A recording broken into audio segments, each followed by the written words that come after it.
All right, everybody, welcome to Turn Down for What. Tonight we are at the Paperclip, Martinsville. I am joined in the booth always by Repeat. And tonight also we have special guest Riley back in the booth, second time this season. Pete, you got a copy, buddy? I got you, Swats. I got you. How are you? Doing just fine. Watching these guys run around this paperclip tonight. It's going to be interesting. We got Riley back in the booth with us tonight. Second time this season.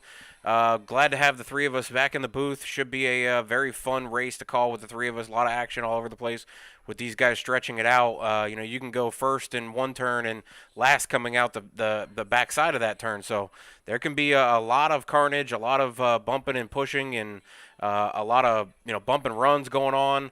But it should be interesting, Pete. Absolutely, Riley. Welcome back to the booth. Welcome to virtual Martinsville Speedway in Martinsville, Virginia. Definitely missed you the last couple weeks. How are you, man? I'm doing good. It's good to be back. Gotta turn you up just a little bit. You sound like a church mouse right now. Yeah, I just got to adjust a few things right now, but I think I should be good to go now, I think. Plus, I had to update a few things, so... There we go. Now you sound like a louder mouse booming from the sky. So we're gonna have just about 20 trucks out here on this track, Swats, and the fastest time keeps fluctuating just a little bit, as I'm sure we'll get to the practice times and qualifying and all that in just a little bit. But Swats, we've been waiting for this race for a little bit. How you feeling about Martinsville, and anybody special that you're gonna have your eye on tonight? Myself, I love watching Martinsville. I don't like driving Martinsville, but I've been up to the Martinsville race. I've watched the trucks there. I've watched the Cup guys run around there. I actually watched Boyers win a couple years ago after the snowstorm that came through and delayed the whole weekend, essentially. So it was really fun to go up there and watch. We got to watch the trucks and Cup race in the same day since it was delayed. But this track, it's essentially, that's the term that we hear that, that's short track racing, is the Denny Hamlin of Joey Logano talking back and forth. And there's been a lot of carnage happened on this track by a lot of different drivers, from trucks, from Xfinity to Cup. ARCA races here sometimes. It's just a great track to bring a lot of excitement during the race. You see the super speedways, you see them big 1.5 miles, and guys get stretched out, and that's what NASCAR's trying to get away from. Some of the tracks I still have, the long term. Loved watching them as a kid, so now you got them as an adult, and I don't want to see those tracks go away. But I can't disagree with short track racing does bring a lot of excitement, and it brings a lot of the guys closer together to be able to have that excitement. So, a guy I'm going to watch tonight, I always watch Hunter. I think Hunter's always somebody to watch. Somebody's got some noise going on with a headset or something here. I hear a little bit of it. I think it's Riley. Yeah. Yeah, I think I just shifted around. There you go. Real quick. But yeah, there's got. Hunter's always somebody I watch. We heard last week J-Paw tell us, Hunter's going to come out here and lap the field. That's how apparently J-Paw thinks Hunter's that good. And based on the practice times, he's probably not lying, because him and Cole and J-Paw are three fast guys in these trucks this week, all running 19.5s. Hunter the fastest out of the three, though. The rest of the field seems to be up there in the 7s.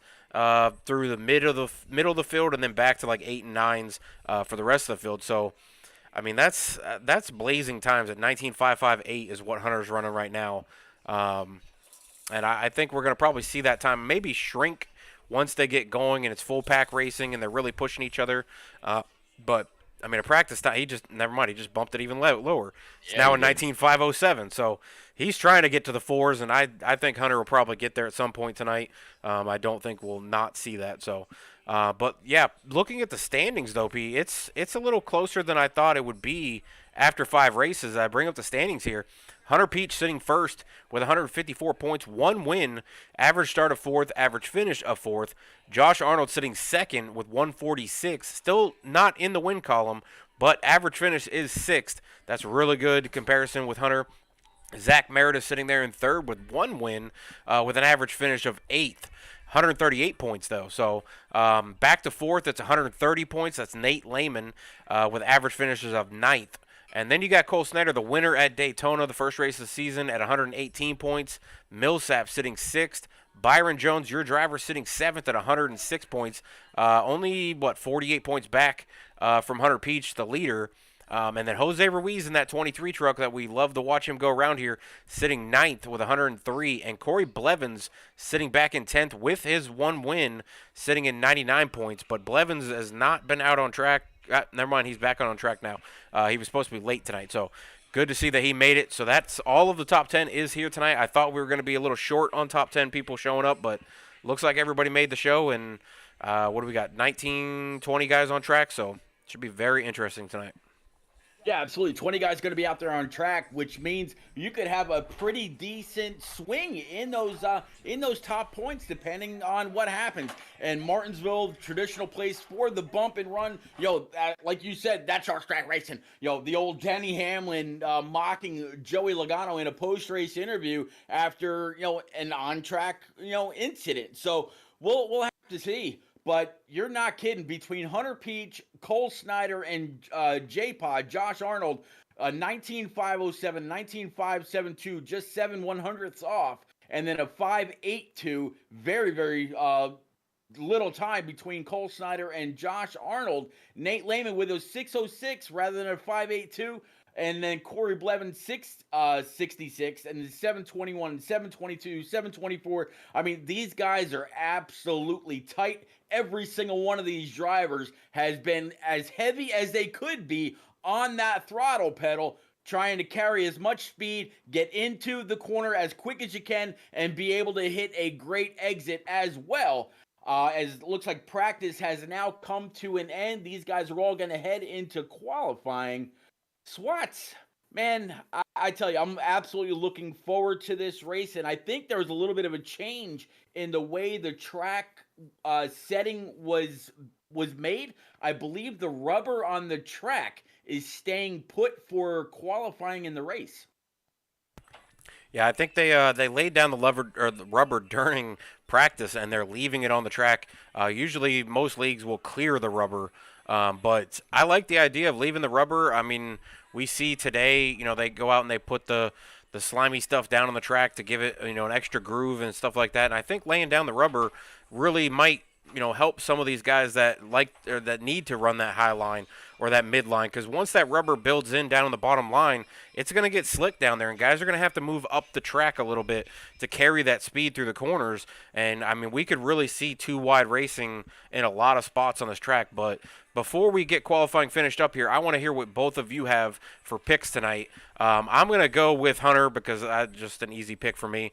But if I'm going to throw Hunter out the window and say nobody can pick Hunter because Hunter's obviously been very, very dominant the last 2 seasons in this truck series, I'm going to go out on a limb or I guess what I would call a limb, maybe a little bit. No disrespect to the driver, but I'm going to go with Chris Murphy tonight.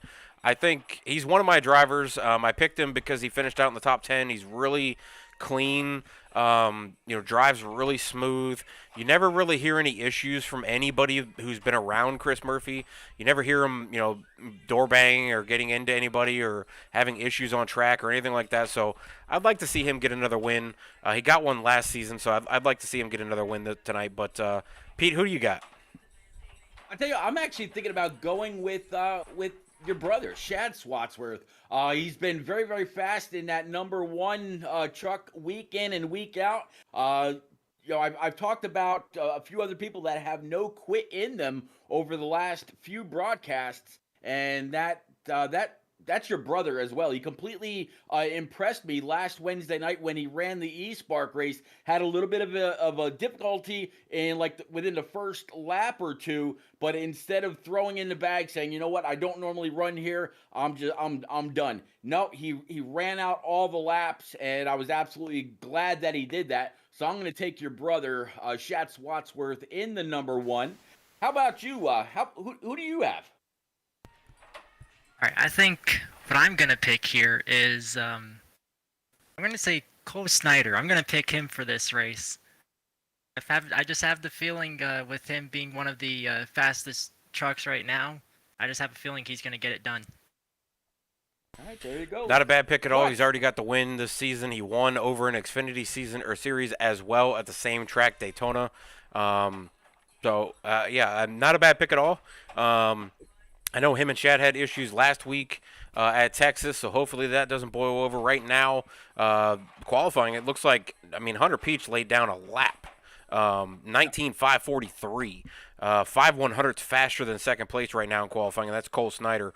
Third is Corey Blevins. Nobody picked him, but he does have the one win, and he's sitting 10th in points. He did miss a race, so that's why he's so far down in the points, as he normally does finish up in the top 10 consistently. Then Shad's sitting there fourth, Nate Lehman fifth, Jonah Bybee in that 45 Toyota sitting sixth, J-Paw sitting seventh right now, Jose Ruiz eighth, Kyle Taub in that 16 sitting ninth, and then Chris Murphy sitting 10th so far. There you go. There you go. So, But, behind our top 10, it looks like it's going to be Jeremy Rafason, a new guy here to the Turn Down for What Truck Series. Terry Radford starting P12 in that number 60. Byron Jones, driver number 44 for that Patriot Esports machine, starting P13. P14 is going to be Jake Millsap in that number 19 Silverado. And 37 Ford, Jeff Lednam, P15. P16 is going to be the 98 of Enrique Quinones, old Q-Dog. Mike LeBlanc is going to start P17 in his number 13 Ford. P18, number 10 truck, Chevy, Ryan McCall. Steven Sinapuse in his number 8 Chevrolet, starting P19. And last but not least, and this is only due to some wheel and pedal issues, I feel, is going to be the number 71 Ford F-150 for Mike Papa Bear Campbell. And that's going to round out your top 20. Swats, those stars and bars, they're waiting to be unfurled, buddy. Yep, I'm going to throw us on the national anthem real quick, give a big salute to the red, white, and blue. We'll come right back as gridding is getting ready to start.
Chills every time. We are live at Martinsville. Right now, the guys are gridding up on track at that start-finish line. They should be getting ready to fire them up and get rolling here. I'm not sure if they're doing 2 pace laps tonight, Pete and Riley, or just 1. Normally they do 1, but I thought they had said something about short tracks. We do 2, so we'll see what happens here. But this is going to be interesting with the way that these guys are lined up. I mean, Cole was on the front row last week at Texas, had a little bit of a slip coming through the front stretch, and Shad paid the price with it. But this week it's Hunter on the outside. Hunter was sitting 4th last week when the incident happened on the front stretch. So now these two are up here. Now Shad is sitting 4th, though. So going to be lining up right behind Cole, which could be interesting. We could see if there's some fireworks right off the bat here. I think the short track tempers may wait for just a little bit. Everybody lined up behind that official iRacing pace truck. That 26-24, great job by them. Corey Blevins, Shad Swatsworth in your second row. Nate Lehman and Jonah Bybee. Great qualifying effort for Jonah, sitting in P number 6. So this top 6, they're going to fire off. They just answered your question about 1 or 2 pace laps as they're coming around, going into turns 1 and 2. Riley, that green flag's about to wave. They're going to get down this backstretch, go through 3 and 4. The Hart is going to start racing almost faster than the trucks. Here we go, bud. Oh boy, things are about to get crazy. I can just feel it right now. I'm about to fly out of my seat right now. I think this is going to be exciting. Yeah, Pete and Riley with Martinsville, founded in 1947. Martinsville is the only track that's hosted NASCAR Cup Series every year since 1949. So let's get one more under the books as we go green and turn down for what truck series here at Martinsville. Hunter Peach leading them into 1 and 2. Cole and Corey Blevins door to door going through 1 and 2. The rest of the field getting ready to come down the backstretch. Yeah, it looks like so far everything all clean and green through the front stretch, now down the back stretch, heading into 3 and 4. Oh, we got a caution. Jumble in the back. Looks like it's going to be the 08, and I think it was the 60 a little bit further back, and it looks like that's going to be about it. Yeah, yellow's out.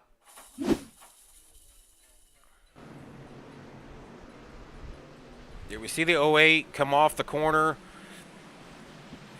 Dives into the corner, gets into the 50 of Jarrett Manning, and that also involves the 44 Byron Jones, Jake Millsap, and it looks like Enrique might have had a little damage to that.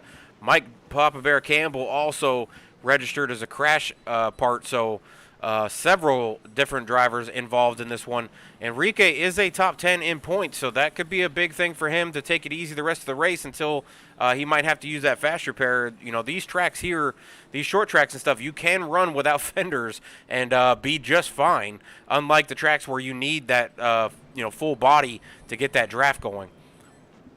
Yeah, it looks like both the 44 and the 08, you mentioned both of those kind of involved in that. Yo, these A10 tank killers for that number 44 Patriot Esports machine for Byron Jones, they're supposed to be like indestructible, able to bounce off rounds that, try to knock these planes out of the air. Not so much when you get clipped by a 4,000-pound truck, but hey, you got to do what you got to do. It looks like both trucks came on down pit road, used up their one fast repair here at Martinsville. Now both of them just gonna have to try to keep them clean for the rest of this race. And we're just talking the beginning here, Swats. Yeah, I actually thought that was the 50 of Jarrett Manning that got clipped there, but it's actually the 60 of Terry Radford got clipped going into the corner. The 08 just dove it in there and did not get on the brakes really in time at all, and definitely clipped the 60 as he was trying to do the diamond effect that we normally see at Martinsville, where guys kind of go in, they start high, they go to the bottom, down to the line, they kind of rotate up a little bit, and then curve it back down to the line and come out with as much speed as they possibly can. And the 08 definitely need to maybe check his brake bias because he did not push that brake hard enough.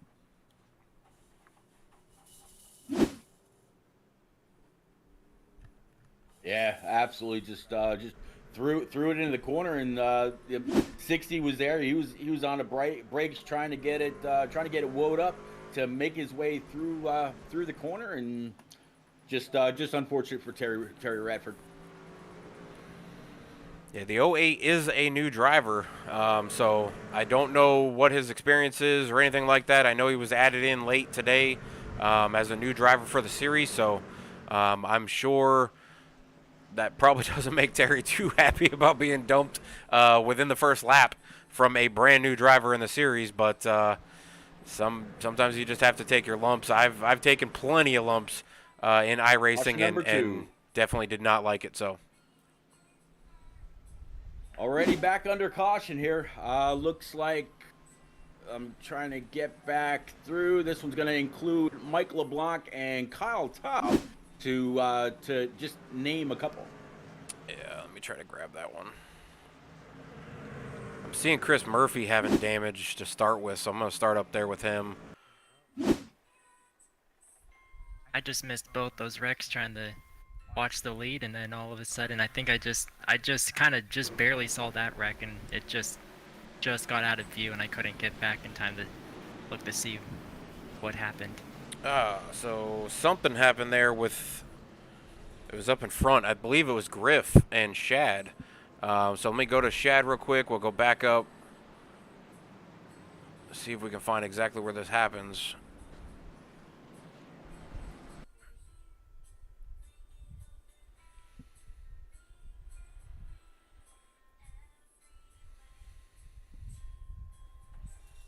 Yeah, it kind of looks like maybe the guy that I picked, Shad Swatsworth, went Oh, he on clipped down the and apron. just clipped. He actually got up on the curb. I think he was trying to And- avoid Griff, though.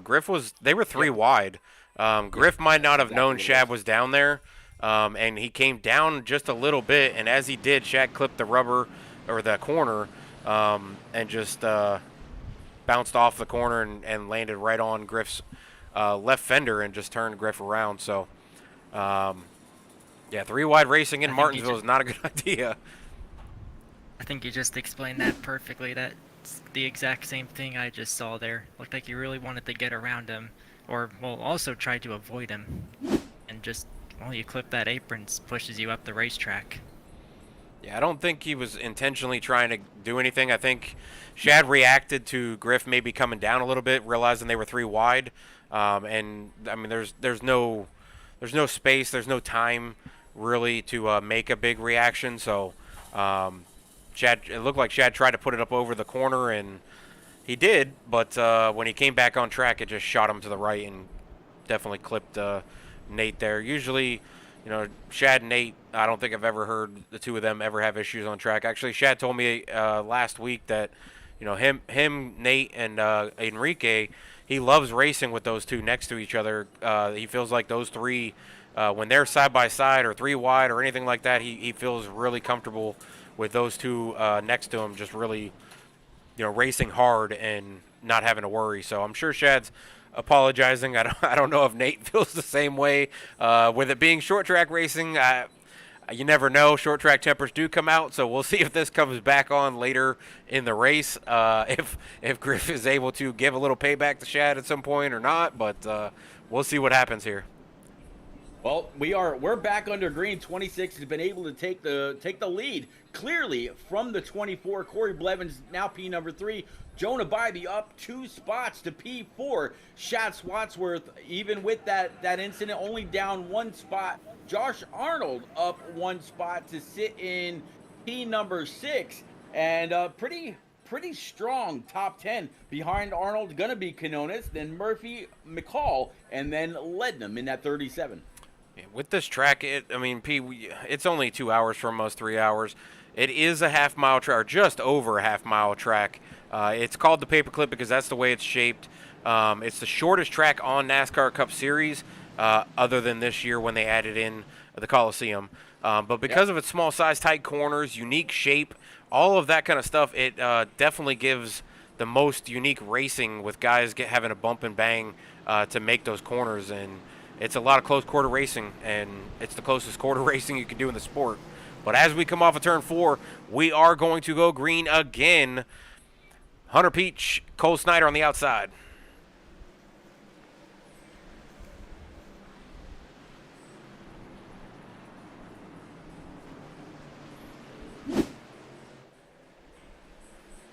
Dad, you might want to catch up a little bit, bud. I think we're a little bit ahead. You might still be under replay. Not sure. Yeah, I don't know why it's staying on it. Yep. Yeah, we've been back green for about 5 laps. Just want to make sure that everybody who's watching is up to date with everything that's going on. Riley, so do you know of anybody that's actually in this field? A friend that you kind of keep up with from league to league, or anybody? I know Papa Bear, you were able to talk to him, and I believe one other about actually joining us up here in the booth to call a few races when you're available. Who do you have your eye on out there? Oh, the main person I actually know in this field is just Hunter Peach, because he helped me get up here in the first place, so I gotta thank him for that. But, I don't know, I'm trying to really just learn about everything up here. Learn about everyone. It's definitely fun meeting everyone, too, so I'll just be keeping my eye on everybody the best I can.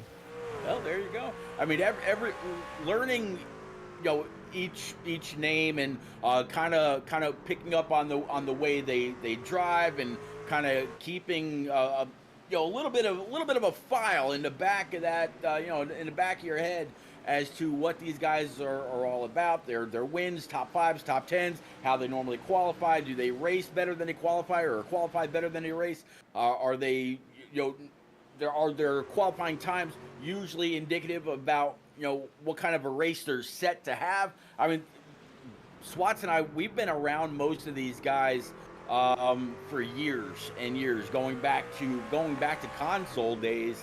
And I mean, there's a few that we didn't know, like Hunter Peach, like the 48 of Blevins, the 10 of McCall, the 21 of Murphy, the 13 of LeBlanc, Kyle Taub in the 16. Millsap came around a little bit later, the '08 of Rafacin. I think that's about it. Everybody else, yeah, we've been around each other for quite a while now. So if your buddy out there is Hunter Peach, who's leading in that number 26 at Napa Machine, he's a good guy to lean on for some of these races, because he's not only up there right now, he's normally up inside the top 5 race after race, Swats. Yeah, actually, I've known Hunter for a little while. We actually knew him. We actually did know him on console. I don't know if you know the name, Winding Lion or Winding Lion or something like that. Oh, okay. I did not know that. Yeah, Yeah. he was actually over there. So I didn't know him by Hunter, obviously, but until we got over to iRacing, I really didn't know a lot of people's first names or real names or anything like that. We knew each other's gamer tags. So there you go. But yeah, there's a lot of guys out here that we've definitely known for a very long time. In fact, almost everybody in this league I've known for very long, besides maybe Ryan McCall or Jeremy Vasson or that's about it. Corey Blevins, maybe. I don't think I've known those 3 before. So everybody else we've definitely known for a few years. Oh yeah. Sometimes too long.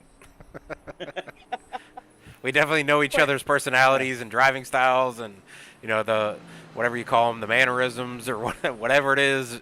You could tell when somebody's being a little passive with their comments, and you might know that there's a little bit more they might want to say, but they don't want to say it. Or if you really mess with this guy, you're gonna get it. I mean, J-Paw's got the nickname Angry Paw right now because apparently he kind of is been snapping on a few people, but he's been put in some bad situations with drivers that he's just getting a little frustrated. And I mean, rightfully so. He's really, really fast, really, really good.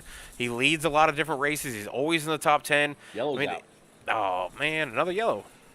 Yep, another yellow. I was waiting for the information to come up for the reason for this most recent yellow. I'm seeing it says Chris Murphy crashed, so let's go back to there and see what we can see first.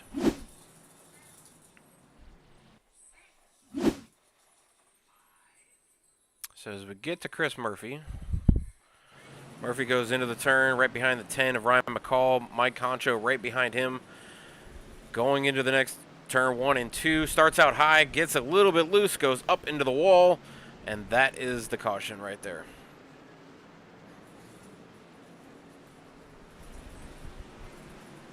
No, maybe not, actually. I'm seeing Jeff Ludnam crash, too. Let's see what his is. So he goes past Murphy, who just got loose into 3 and 4. Or 1 and 2, sorry. As he goes into 3 and 4, he does the same thing as Murphy. So in the real-world situation, we'd probably be looking at the track to see if there's any kind of oil or anything down on the track, because these guys are finding it. Oh, yeah, absolutely. And it's kind of odd to see 2 trucks have a very similar issue, and that's kind of what I was talking about the other day about the next gens, the Gen 7 cars. When you're trying to save those things, if you turn it back to the right, there's no bringing it back to the left again. It's actually just really, really hard to save them, because they absolutely snap when you're trying to correct the steering.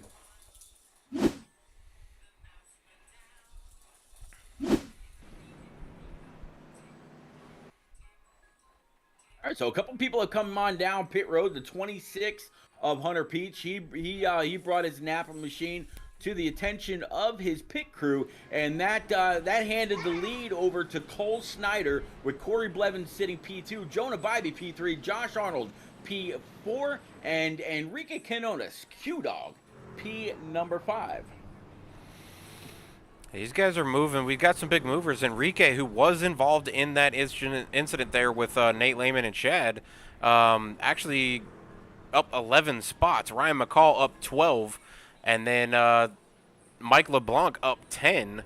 Also, Stevens up 10 as well. So there's some guys up at the top 10 that have not been here all night.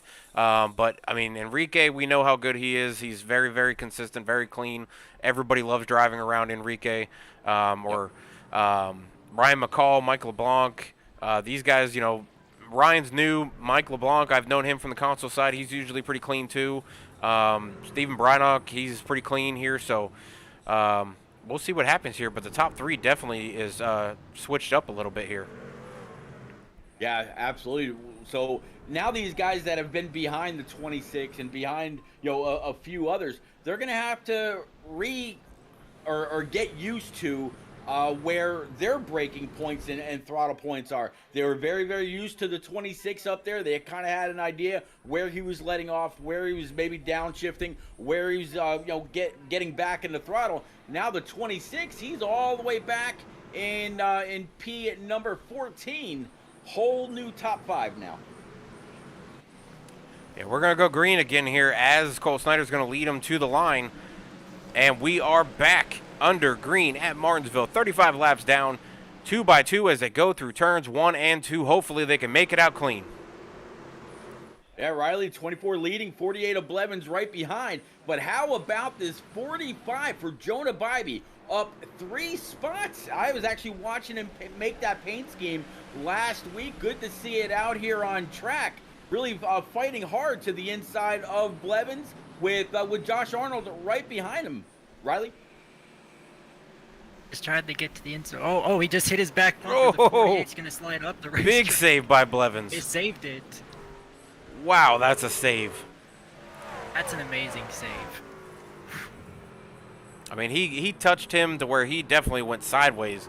Drifted that. And Enrique gets into him now. Blevins has no friends on track, and this is short track racing as we got just a traffic jam back there coming out of the turn 2. Oh, there's another caution. Wow. So let's go all the way back here and get as far back as we can to see what started all of this. We know Bybee and Blevins were into it right there before everything, but let's go back and look here, see if we can find exactly when that happened. Yeah, 21 of Chris Murphy. He had absolutely nowhere to go. Just completely T-boned the 48 of Blevins. So he's sitting on pit road with repairs right now, as well as the 16 KT Designs U.S. Air Force truck also sitting on pit road, and that's going to be Kyle Taub.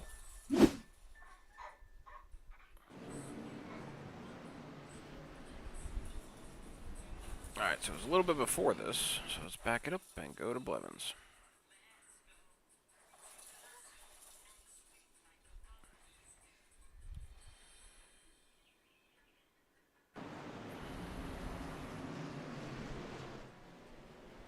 Actually, I think that was right there where Jono actually got in contact with Blevins, but he saved it.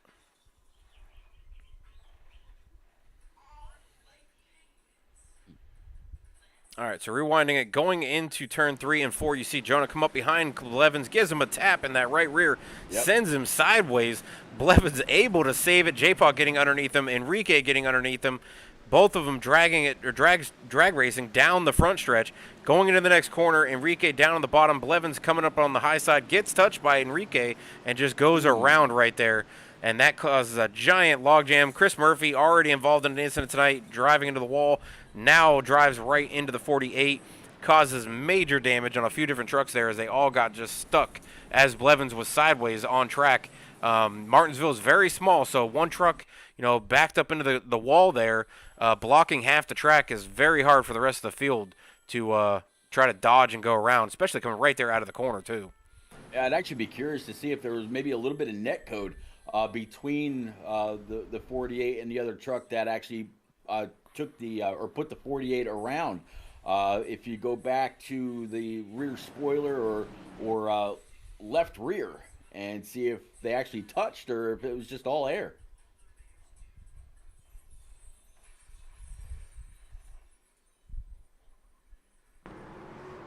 I would say they probably touched. Yeah, that's very possible. I would definitely say they might have touched on that one. Let's go to the far chase or the chase view. See what that shows here. Oh yeah, they definitely made contact. Yeah, they did. Yeah, that was definitely a short track racing incident right there.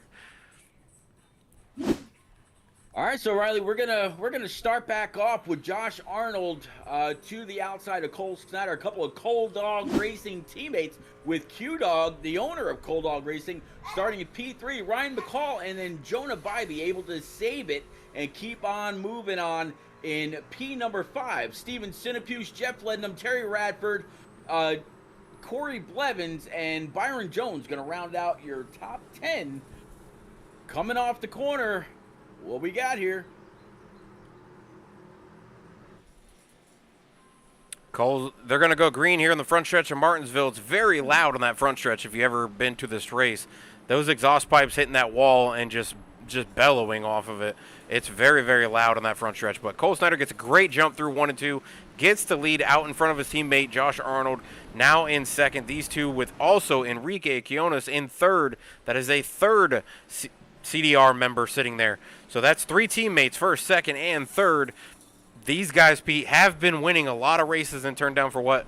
And in other leagues, I seen a message from J-Paw the other day. It said Cole's got to win, Hunter's got to win, Enrique's got to win, Griff's got to win. The only one that's missing so far is J-Paw. So J-Paw going to come out here and try to get that five-piece done, which also actually, never mind, sorry, 6-piece. Meredith also has one. So that's 6 guys out of the J-Paw militia that's going for wins here consistently every single week. Oh, absolutely. And the how of Cole Snyder's lead right now, when J-Paw hopped on the throttle at the start, he actually put it into the outside wall just a little bit. There's probably just a tad bit of damage on that right front. But, man, right now, Cole Snyder's pulling away in this Millsap Graphics number 24. Yeah, as I bring up that track map, you can see that gap. I can see part of the damage there on the right front. It does not look like it's too serious from what I can see, but he's definitely got something. He's definitely got some damage up there. Yeah, he spun those tires. I mean, we're 47 laps into the race. They didn't get a terribly long run there, so I don't know if he's taken tires so far or if he just came in each time just to top off of fuel. But, I mean, the restarts here, if you're in the wrong gear or even if you're in the right gear and you just mash that pedal just a little too hard, it will just rip and tear those tires and spin them around and send you in all kinds of different directions. But J-Paw, as skilled as he is, I mean, yeah, he did brush the wall, but didn't lose any positions, and he is still coming 1, 2, 3 for CDR right now. Say second, and he's still got a gap there towards third, about a second advantage over the third place spot of Enrique. So even if with that just light damage there, it does not seem to be affecting him at all. Might be affecting just a little bit, but it seems like it's doing pretty good still. Now, on the short tracks, he's absolutely going to fly through. And because the straightaways are so short, as we watch the 45, he lost traction, went around coming off the corner, no contact, just a self-spin, but did hit that inside wall. Jonah Bybee's going to have to bring it on back down pit road and get that machine squared away. I didn't see any contact between him and Terry Radford. I think that was just all throttle control. Well, let's take a look here.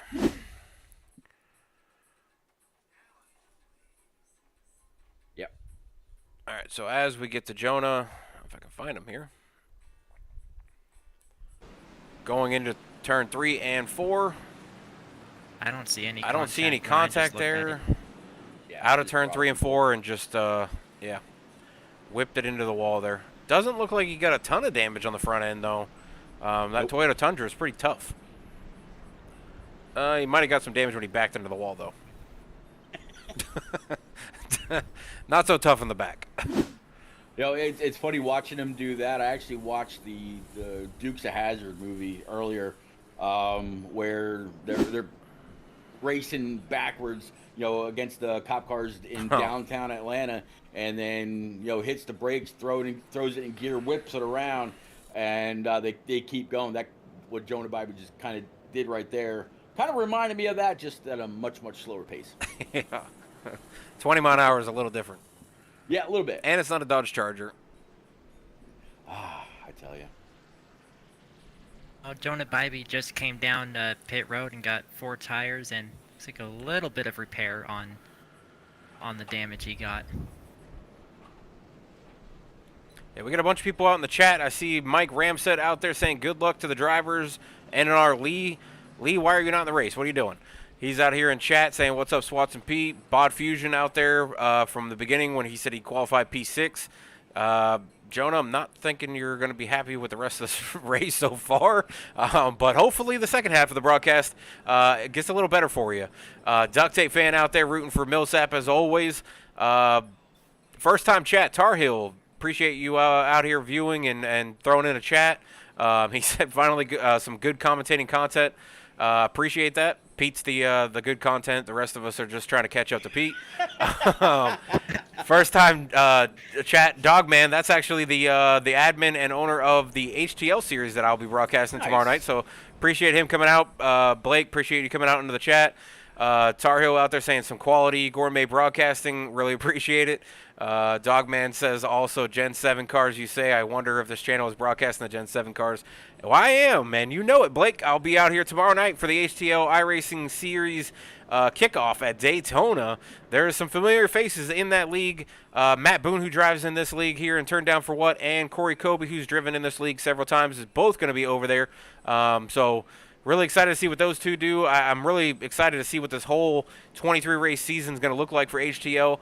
Those guys out there in the Gen 7 next gen cars probably going to put me to shame with these next gen 7s because I'm not a huge fan of them, but these guys are wheeling and dealing in the duels races, and there was some really exciting racing going on there. So can't wait to see what happens tomorrow night. Pete, you're going to be out in Shake and Bake, so yeah, we're going to be maybe battling it out for viewers, but I'm sure you'll probably still do better than me. But HDL has promised to bring out a lot of viewers. So yeah, we both had our duels last week. Tomorrow night, we're both kicking off the brand new season. You with HTL, me with Shake and Bake. But right now, these Turned Out for What Truck Series trucks right here from Martinsville, getting through turns 1 and 2 at this paperclip track. The track that's only about 2 or 3 hours from both of us. We'll have to absolutely hit one up sooner or later. Everybody able to make it to complete one lap. Green flag still out.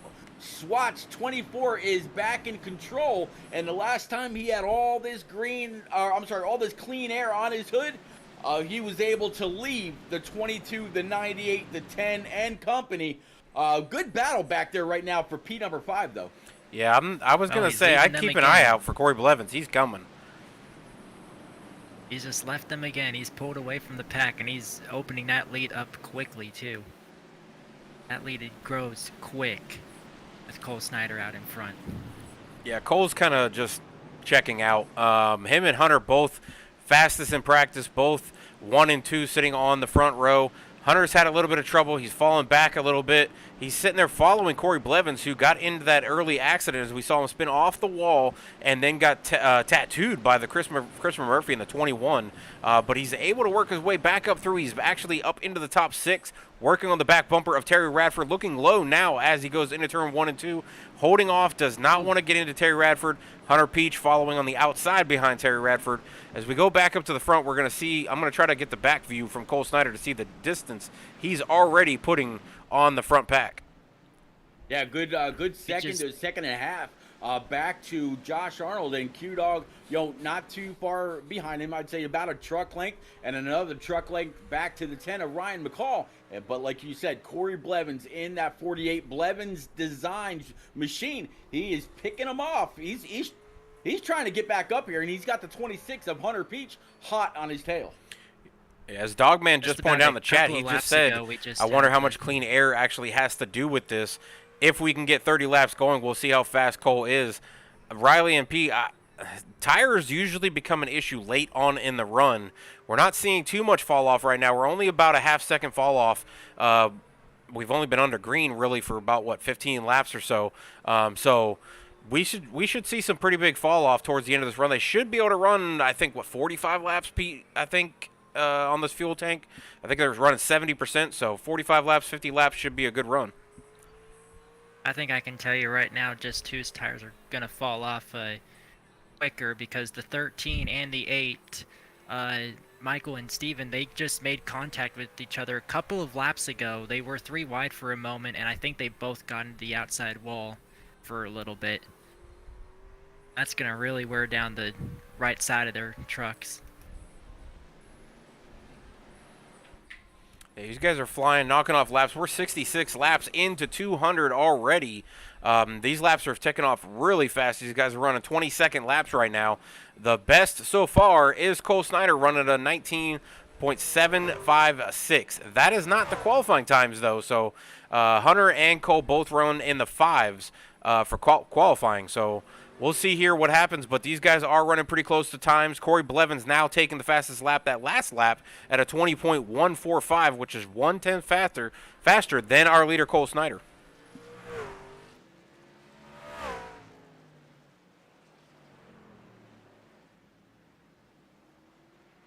Let me see. Hunter Peach qualified. Nope, that's not what I was looking for. Stand by 1 sec. Yeah, Hunter Peach qualified with a 19.5. Cole Snyder was just 5/100ths behind him. And then Corey Blevins and Shad Swatsworth were a 10th behind those guys. So a little bit of a mix-up, but Cole Snyder, starting outside pole, just goes to show here in the race, his qualifying lap was no fluke. He can get it done, and I mean he is gapping the 22 and others. I mean, as he goes down the backstretch into turn 3, but he's exiting 4 by the time those guys are getting to the center or getting into the corner. So 24 is doing his job. Yeah, 24 is definitely doing his job. We're looking at the sectors right now up on screen. Snyder's running a 10.224 in the first half of the section. He just ran a 10.231, which was 4/100ths, almost 5/100ths faster than J-Paw in Sector 1. Now Sector 2 coming up. We'll see what J-Paw runs, and actually J-Paw was a little bit faster. Flag, yellow out. And I'm looking to yellow see, looks like it was the 1 maybe involved in that one. Well, let's take a gander here. See that what I did there? Gander mountain truck. I see you with your quick little quims there. Let's take a look. I know Shad was involved, so I'm gonna jump back to Shad real quick. I think Jeremy Raffison was involved as well, but we'll jump back and see what happened to Shad here as we get closer to him with a different camera angle. I will try to get a little closer. So I think that curb bit the one truck one more time, and he came up, got a little bit more damage on the front end of that Silverado. And I'm sorry, I can't say gander. He's got the Bass Pro on board. Yeah, it looks like Shad's trying to stay off of the driver and just locks up the brakes and maybe clips that inner line there and just sends him for a ride. I'm going to try to get the back view from his bumper and go back to him, because it looked like he tried to dive it in. Actually, you know what? I'm going to go inside the car. There you go. We'll go from actual Shad's view to see if maybe he was just looking at the other driver there and just timed it incorrectly or what he was doing, but we'll see what we can see. All right. Dogman out there in chat while you do that, asking, is there any stages in this league? Nope, turned down for what? Has not ran stages since they left console. So it is all just straight, normally, green flag racing. This many, 6 cautions in one night is actually a lot for this community. Normally, it's very green flag oriented.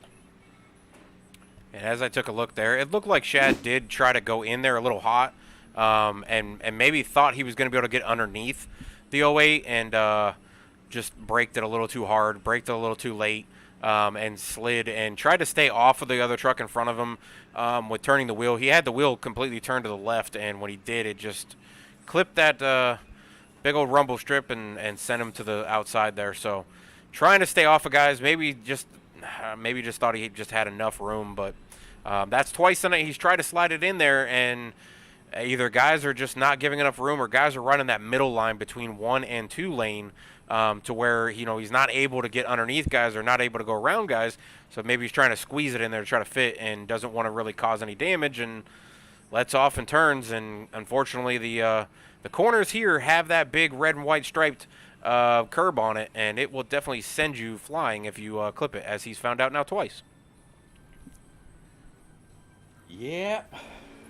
Both times he hit it, it was him just trying to avoid making contact with the truck in front of him. That's just bad luck, in my opinion. I'm starting to think that maybe we shouldn't pick drivers, Pete, because my driver's been in 2 accidents and yours has been in 2 accidents. So I think we might want to avoid making a pick next week. Nah, not at all. I'm used Well, to the way that these guys actually. They might differ on that. They may say don't pick me. I'm used to the way that these guys normally race. Martinsville Speedway, you've got to expect to have cautions, and there's a lot of hard chargers in here. But 2 of the cautions, it was due to the curb and somebody on the inside not wanting to get into the guy on the outside. We haven't seen anybody just flat dump somebody. It hasn't been anything like that. So I'm perfectly fine with the way things have gone, and I'm looking forward to the second half plus of this turn down for what race from Martinsville. Yeah, we're back under green. Cole, we actually had a new leader to start that restart. That was Terry Radford, stayed out on older tires, and he's starting to pay for it. These guys are all sitting here with fresh tires and are really pressuring to get around him, and he's kind of, he's trying to stay up here and hope for another caution so that he can, get the position and get those fresh tires. But Cole and Hunter both took off from him, and he's kind of holding up Blevins and J-Paw. He's doing what he can. He's fighting for that position. He's allowed to do that. There's no reason why he shouldn't be allowed to fight for that position. But they're trying to get around him, and Blevins now has cleared Radford. J-Paw now also working underneath him and clears him. Now it's your driver, Byron Jones, Pete, up here in the top 6. Also now at the back bumper of Terry Radford as Hunter Peach and Cole stretch it out on the rest of the field again. Yeah, Byron Jones very, very unlucky in the beginning of this race. Had to go on down, use his fast repair pretty quick. Now, being patient, running in P number 6. I was able to actually spot for Byron a couple nights ago at Sonoma. He was very, very leery about that track. Said, Pete, I'm going to do horribly. Can you keep an eye on me? Absolutely. Then I spotted for him again last night as for his first ever race in the ARC Series on Saturdays. Started, I think it was like P12, able to work his way on up through the field. Felt better by the time that race ended, and just like tonight, we were able to talk to him in pre-race, and he said, Pete, I'm going to do horribly. I said, man, the last couple nights you said you're going to do horribly, and you did really well just by pacing yourself, maintaining your line, forgetting about what anybody else is doing, run your own race. And yeah, here he is, sitting in P number 5 now. Yeah, I think he's trying to copy Hunter, That's because just every the time we talk to common Hunter, thing Hunter among says, people I'm now. not good at this track. Yeah, I was Right, about to Riley, bring what's that up because I was about to actually bring that up because I think that's a common thing now. Every time someone says they're gonna do bad, they turn out to do good at the track. So I don't know what's that all about. I don't know. It just seems to be a common thing now. Well, I'm going to say they took it from my driver, Kyle Busch, because every time you hear him talking pre-race, he's always like, oh, we unloaded awful. We can't do this, can't do that. Car won't turn, car won't do this. And he goes out there and usually has a good race. So I'm going to say they're probably taking that from him. But Hunter, every single time we put him in the booth at the end of the race, he's always said, I thought I was going to be horrible at this track, goes out there and gets the pole, goes out there and leads the most laps, and then wins the race. And we see him in the booth. So I think some of the guys are picking up on Hunter's negative mentality going into a race and maybe trying to run the same thing. He might also be trying to throw people off because I think everybody's kind of picking up on that. He's not bad at any track. Now that's just Kyle Busch preparing Joe Gibbs for all the whining that he's going to do in post race when he gets wrecked. Well, guess what? He wins a lot, so I told you it was going to happen. Blah blah blah BS. But no, I get it. I mean, Boehner's notorious for doing that too. Oh, I just bought this track. I didn't think I was going to do all that well, but yet here he is. I have to agree. A lot of people say they're going to do horrible at a certain track, but they get in that groove. They normally, if you're driving on the highway, they say it's really, really bad if you get tunnel vision. If all you're watching is those white stripes, flashing by on both sides of your windshield. When you're racing at a place like Martinsville or any other place where you can actually get into a groove, run that groove and do it well, that's a good thing. So hats off to all these guys that are doing their thing tonight at Martinsville. Yeah, they usually say that negative mentality. Everyone that says they're good. I What's feel like that, everyone that kind of goes. Oh, go ahead, Riley. I was about to say, I think like that negative mentality, I feel like it's just kind of like it gives the driver determination to get better and to do better at the track, that it surprises everybody, honestly. I think that's what that negative mentality is doing. It's kind of just helping push them better. Well, usually they say try to stay positive, and that helps you towards positivity and actually doing well on the track. But I think these guys are using the negative mentality to try to push themselves. And then if you do bad, you can say, hey, I told you I sucked at this track. So I think it just gives them a free pass on it. Dale fan out there in the chat saying Byron is just looking like a humble, or Byron is just a very humble guy. I've got to agree. Byron is actually a very, very humble guy. As a driver for me in Patriot Esports, I actually do pay him, believe it or not, to drive as part of my team. The same thing with Jeff No, and I'm looking at a couple of other guys to add to my roster. Yeah, and I keep telling him, man, I can't watch every race that you run. Keep up with what you make per race, and let me know when you get up to certain amounts. Let me know, and we'll get you get this taken care of. He's a gonna be 17-year-old kid. Just got his very first car, and he is absolutely he is very humble. He's a big piece of humble pie. Yeah, I pulled up the track temperature here. It's 71 in Martinsville, and it's 86 on track. So hot temperatures. This track is known for tearing up the tires on day races. So we do have this long run going. We'll see who's able to hang on to their tires. Oh, trouble in 4. Oh, never mind. Caution's out. Trouble in 4. Everybody will be coming down for tires now. That was a pretty good green flag stint. I believe what we're gonna be on here. That was turning lap 98 of 200. So when we go back green, we will be in the second half of this race. But yeah, you can absolutely count on everybody coming on down for 4 brand new Eagle Feel Goods. They're gonna go ahead and take just enough to top it off, and they'll be on their way from there. But it looks like that included Jeff Lednam and company. Yeah, I'm pulling it up now for Jose Ruiz right now. I'm going to try to find Lednam here because I'm pretty sure he was involved.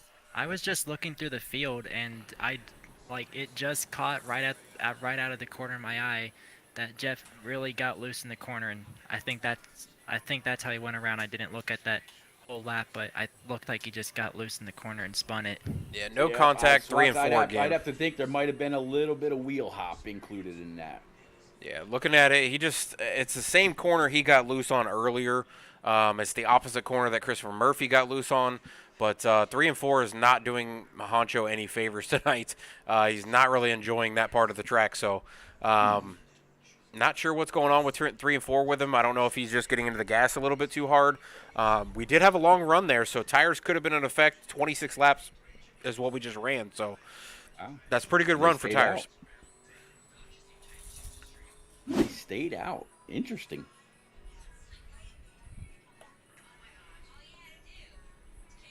How many sets of tires did they get tonight, Swats?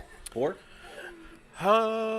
Good question. I think it was 4. It's possible that it was 5 though. Let me see if I can pull it up here and find it.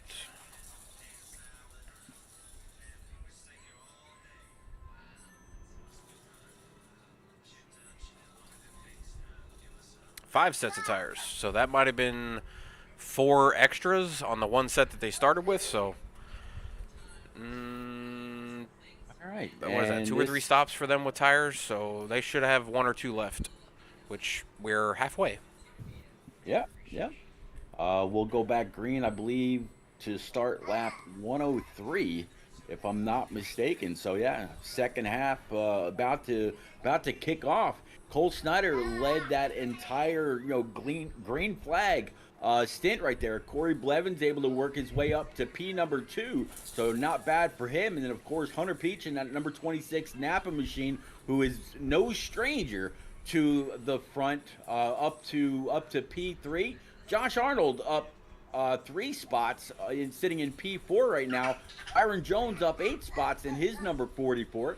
Nate Lehman, or Commando Grips, sitting in P6. 98 of Q-Dog sitting P number 7. Ryan McCall up 10 spots right now with that green flag run, sitting in P8. P9 is going to be the 19 of Jake Millsap, and Shad Swatsworth, after his last issue, able to work his way back up to P number 10. So that number 1 truck, like I said earlier, Swats, there's no give up in him whatsoever. We're going to go back green. Yeah, I was trying to look at the point standings there, and this is going to be a good night if Cole can hang on here. But the rest of the top 10 is all sitting right here in the top 15 in this race. So he's not going to gain too much, but, I mean, a win's a win. Get the bonus points. He's led majority of the laps, so he should be able to keep and hang on to that bonus points for most laps led as well. And actually, he's going to get the bonus point for leading a lap. So if he can hang on here and get the win, he can have a bonus of 5 points tonight. Boy, Riley, that bottom line on that restart was the friend to many, many people.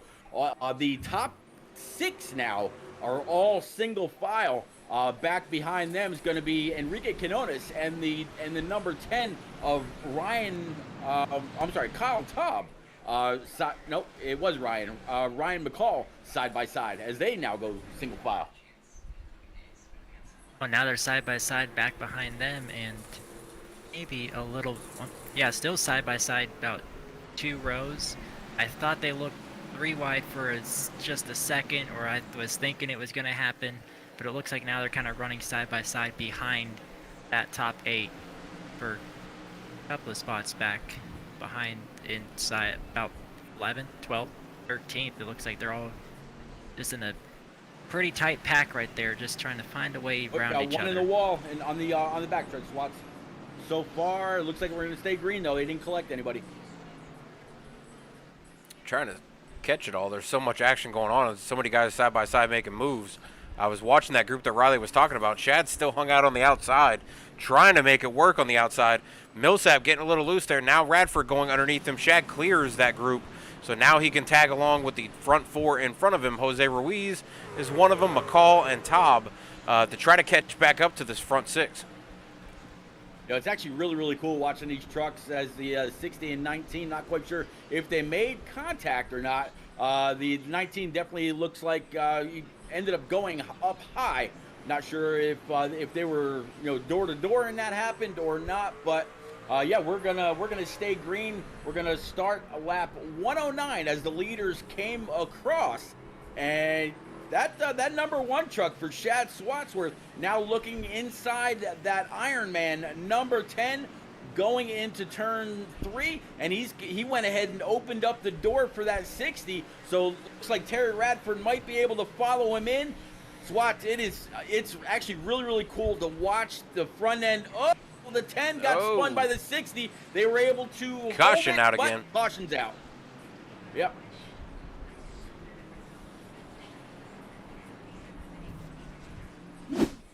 I was just starting to say it actually looks really really cool to watch the front end of these trucks really get planted to the surface when they got to get hard on the brakes to make these corners. Yeah, we saw Shad go underneath the 10, made the pass clean.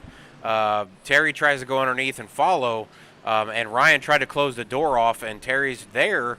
He tried to do that diamond effect is what I was talking about, and Terry had a little bit too much momentum going through the corner and just tagged the rear end a little bit and sent the 10 around. Terry was trying to follow Shad.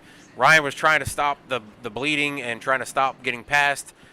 Just hard racing. I mean, that's short track racing here. That's kind of what it is. You got to throw the block. You got to try to stick your nose in there and make the pass. And this is what happens. Absolutely.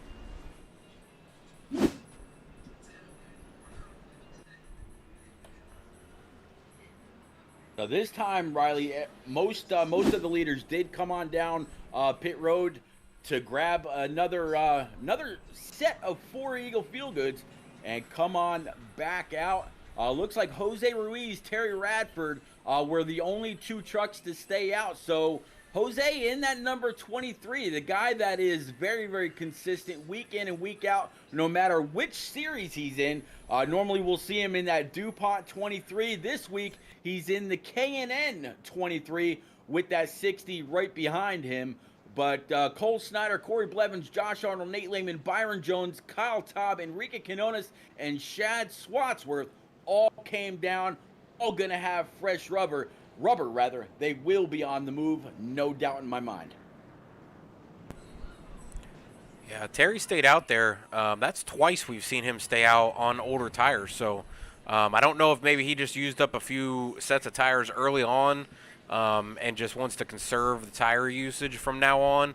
But he's up front here, and we'll see what happens here. Him and Jose both on older tires. That wasn't that long of a stint. I mean, it was 16, but that's still going to be pretty decent versus guys who are on fresh tires. Well, Riley, what do you think? Do you think that the 23 and the 60 stayed out because the handling of their truck was maybe just coming in after 20 some odd laps? Do you think maybe the looseness was starting to go away? The neutrality of the handling was starting to work its way in just before they start to get tight, to where they might just have to put a little extra wheel into it, or just adjust their brake bias to loosen these trucks back up, maybe hoping that cautions breed cautions, and they'll have a chance at a pit here pretty soon, to where once again, if the people behind them stay out, they'll have a chance at having the fresher tires. There's a whole lot that can play out here, Riley. Yeah, I kind of think they stayed out for just a couple of different reasons, but I think probably, as you said, I think the 23 probably stayed out because his truck was actually handling pretty good, and it was probably just coming into feeling greater. So also, I think with the 60 staying out, I think he's hoping that it keeps him out front for a little bit. Oh, green flags back out. Swatch, you saw both the 60 and the 23 with a little bit of wheel spin. I'm going to guess maybe it was a first or second gear. 60 a little loose off that high side. 24 is going to look to the inside. 23 is going to come on down to block. And now Radford is hung up on the high side, and there's a long train of trucks on that inside line. Yeah, there's a long train with fresh tires coming right behind him. So he's going to try to hang on to this top 10 as long as possible. Hope that another caution comes out at some point here. Like I said, 19 laps on your tires shouldn't be that bad. He was making position moves with Shad, and Shad's sitting back there now 4 or 6 positions behind Radford after pitting. So I don't know if this is going to come back to bite Radford, that maybe he should have pitted with Shad and followed Shad through the field as he's coming through, because Shad is one of the faster trucks on track as we're watching the timer here. Shad's running times that are pretty close to the top 4, top 5 times. So Speaking of Shad went around in the back. Not quite sure if it was off of somebody's bumper or not. It was at the start of a braking zone, but I don't think he hit that inside wall. I think that one is still very healthy. Yeah, let's take a look at that. Another caution out. So 9th caution of the night. 120 laps into the race. We'll take a look here real quick. We'll go back to, I guess, Shad. and see what we can see here. That curb on exit bit the number 1 Bass Pro one more time. But like I said, he did not hit that inside wall. So Shad's just got to shake it off and move, keep on his way. He's got a fast truck. He knows how to get around here, and still close to 100 laps for this Bass Pro driver to get it done. Yeah, fortunately for him, he didn't hit that inside wall, so no damage. He might have flat spotted his tires braking that hard to keep from hitting that wall, but he's been very fast, made a lot of moves tonight, passed a lot of people. I don't know who's passed the most, but Shad's probably one of them because he's gone to the back a few times now and made his way back through the field. So if he could figure out how to stay off those red and white striped curbs, he could see himself right back up here in the top 5, top 6, battling it out again. He's only back in 15th with 20 cars on track tonight. So only needs to make up those 10 positions, be right back where he was. He's one of the faster guys. Like I said, we were watching the lap times, and he's running consistent lap times right there with Cole, Blevins, Arnold, Lehman, all guys in the top 5. Jose Ruiz is running a little bit slower times, but he's also on older tires. So if he can make it back up here, Pete, we could see the one battling it out for the finish here. Absolutely. I got faith in Shad. I tell you. In fact, when I was actually originally going to drive this season, I think I told you and I told Shad I was going to rely and work with him to kind of get my feet wet all over again. I mean, it had been quite a while since I'd actually driven aside from officials in a league. And I was gonna work with your brother, each week, but yeah, I decided I was gonna drive my microphone. And Jose stayed out again. Yep. So did Radford. Yeah. So now it's going to be Ruiz with Snyder to his outside. So you can bet that Snyder's going to get a great jump. Corey Blevins, no surprise, he's up there right where he qualified. Jose Ruiz, by the way, up 7 spots to control this field with the next green. Josh Arnold, P4, Nate Lehman, Byron Jones, Kyle Taub, Terry Radford, Q-Dog, and Jonah Bybee after that issue he had just a little while back, rounding out your top 10. Riley, so the first half of the race is down. Actually, almost 60% of the race, give or take, is now in the books. Any big surprises to you? Well, we have a number of guys that have kind of just been bouncing up and down, and I mean, at some points, there's actually a couple of big surprises. I mean, because Terry Radford up 4 spots. If you look up earlier at Byron Jones, he's up 7 spots, and we had a number of guys that were up 10 spots earlier in this race that were running up front. So I'm starting to feel like we're going to see a lot of those big moves again. People that maybe started in the back are probably going to work their way right back to the front. I agree. Cinepuse right now shows to be the biggest mover. He's restarting from P11 or P12. Swats, we are back under green. Back under green with Jose Ruiz leading him into turn 1 and 2. Cole Snyder on the outside of that 23 truck. Corey Blevins trying to figure out who to follow, staying to that inside line behind the guy with older tires. I think he's probably going to try to want to get to the outside, but Ruiz fighting back on the inside line very hard. Stays out in front of Cole Snyder as they go back into turn 1 and 2. Whole lap, and he's still out front.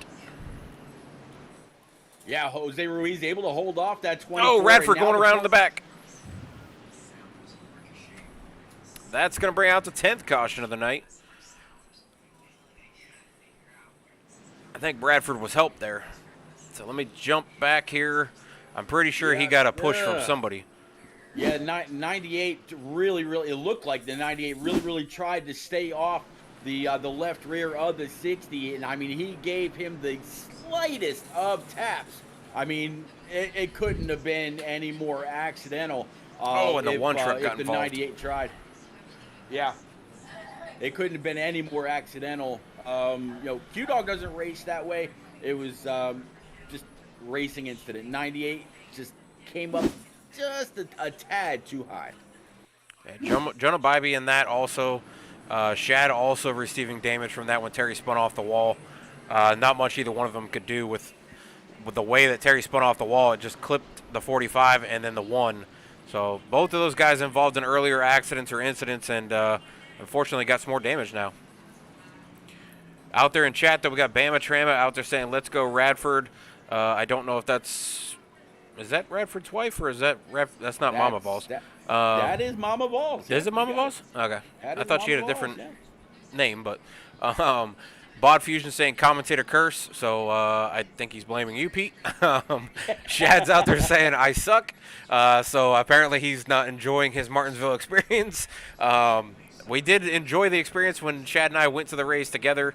We went with 2 other buddies, and it was a very fun, eventful afternoon. It was freezing cold, snow on the ground, actually. That's the weekend I was talking about where we actually had to snow out for Saturday and Sunday, so they pushed everything, and the trucks got the race on Monday ahead of the Cup race. And I actually got to watch John Hunter Nemechek run. It was one of his first races as a rookie in the truck series, so pretty cool to watch him run around there. He actually wound up winning that race. And then, like I said, Clint Boyer got his win to clinch his push towards the playoff run. Unfortunately, it didn't go very far in the playoffs, but it was really cool to see him get the victory. He actually full sent it into 3 and 4 at the end of the race and did his donuts out in 3 and 4. Didn't even look like he slowed down off the backstretch, just sent it in 3 and 4 and turned it. And he looped it. I mean, he did it very well. But I don't think most drivers would have done that going into 3 and 4 like that. But he definitely full sent it and burned him down. Came back to the finish line, and we were sitting about 70 rows up. But we had a perfect view of the entire track. And it's a really great track to go to, actually. If you get the chance and you're in the Virginia area or surrounding states, definitely go and take a look at Martinsville when they do have these races. They are very fun to go to. And you get the hot dogs. Martinsville is one of those tracks on my bucket list that I still have not yet gone to, but I want to. I was supposed to go to the night race in 2020, or 21, but COVID, canceled. Took my ticket and tore it up, and that was all she said or wrote about that. But that year, because of all that going on, iRacing brought in all the big names, put it on this platform, and we were able to watch, Dale Jr., Kyle Busch, Denny Hamlin, Bubba Wallace, and all those guys, tear it up week after week on regular TV. So that was pretty cool, and it got a lot of additional people involved. Swats back green going into turn 1. The battle is the same. So second verse, same as the first. 23 is going to try to hold off that 24. Blevins is going to try to follow that 23 right on by. 22 down low, 44 up high, with the 14 now trying to make his way into the top 5. 23 is able to hold off the 24 of Cole Snyder. On those older tires, he's got 13 lap older tires than the guys he's racing around right now, but he's able to stick with Cole. He's running that bottom line. Blevins is kind of helping Ruiz, but Cole clears him as they go into 1 and 2, coming off the corner, able to stretch out away from him. Blevins now ducking underneath Jose Ruiz as well. Jose, like I said, on those older laps tires, has been able to stay up here towards the front. He's able to hang on, but he's saving a couple sets of tires. So if we have some more cautions, we've had 10 so far. If we continue to see the trend of cautions, he could be one of the few that has a lot of extra sets of tires towards the end of the race to make big moves. Riley, definitely able to see the guys. I'm sorry, I didn't mean to cut you off there. Go ahead. I was about to say, I think it's actually gonna. I think this race is gonna really come down to a short run, because another caution. Oof. This one involves Kyle Taub, I believe. Yep, Kyle Taub, Jonah Bybee, Terry Radford, Mike Pop Bear Campbell, and Jeremy. What's his name? One more time, Jeremy. Ray Fasten. Yep, there you go. Something like that. Yep. We'll have to talk. And I think Hunter Peach might have got a piece of it also. I think he got sent into pit road, so let's see what happened here. Oh, Hunter and Kyle both made contact going into the turn, and it sent Hunter into pit road. He actually has to come down pit road now because it sent him down in there. But Kyle got some major damage. Looks like Papa Bear got some. Jeremy got some. Jonah went off track avoiding it. So definitely some major cars in there. I was just about to talk about Hunter once you guys were done talking there, and to say that he was back there in mid pack, and we haven't seen him up here in the front. Yeah, Hunter Peach actually ended up getting hit when the 45 was hung up on the curb. that kind of splits the track and going down pit road. He was trying to get the wheels to catch, and it caught and ended up getting into the side of Hunter Peach. So very, very unfortunate for him.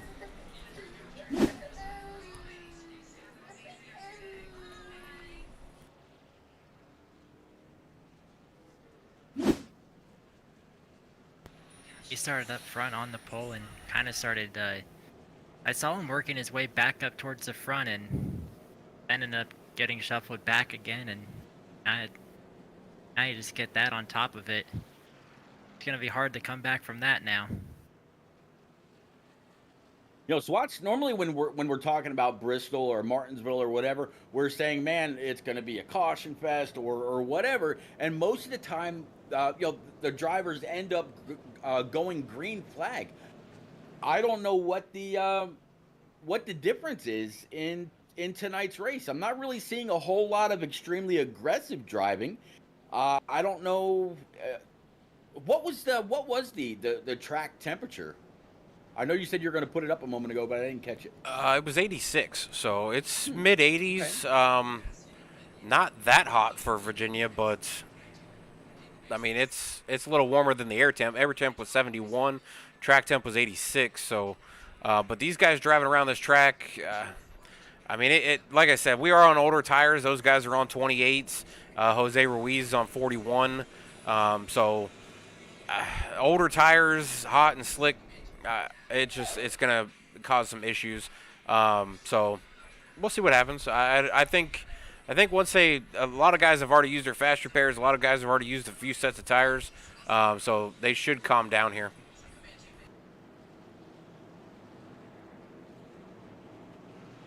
Well, the 11th caution done with lap 140. We'll be starting, I believe, lap 141 or 142 next time by. A last chance to change your picks, guys? What do you think? I'll stay. I'm keeping mine. There you go.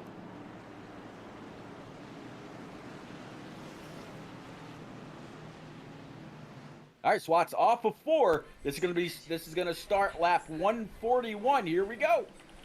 Yeah, I was trying to look for my driver that I picked, and he's actually out of the race. So if I'm gonna have to pick a new driver, I don't know. Cole Snyder and Corey Blevins getting into it on the front stretch. Yeah, Cole Snyder trying to save it in one. Looks like big issue. Came on down into the 44, and 48's not going to be able to continue on, but the 44 is with the 22 of Josh Arnold right behind him. Caution number 12.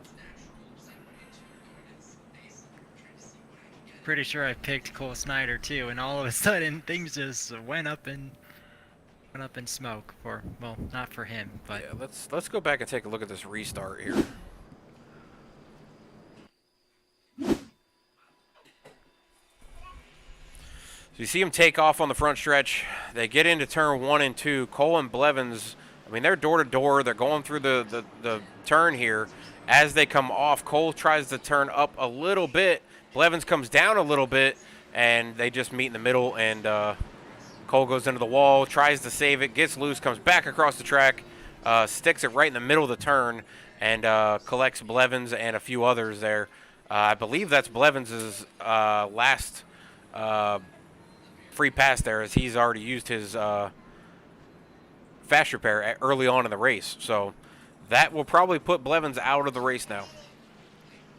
Yeah, I mean he was smoking. So if he does still have that fast repair, he'll absolutely use that right now. And now we've got Byron Jones leading Josh Arnold, Jeff Lednam, Nate Lehman, and Ryan McCall as our top 5.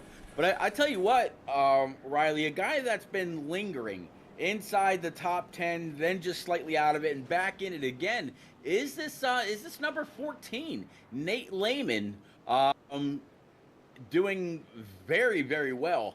I mean, if he continues to stay patient, work the brakes when he's got to, and get on the throttle, not have any issues, Nate Lehman might actually just find himself inside the top 3 when we come down to wrapping this up. Yeah, I think he very well could finish inside the top three just with the way things have been going. But I don't know, it's really hard to, I guess, make a prediction kind of with how things are going because you don't tend to see this many cautions. I feel like in No.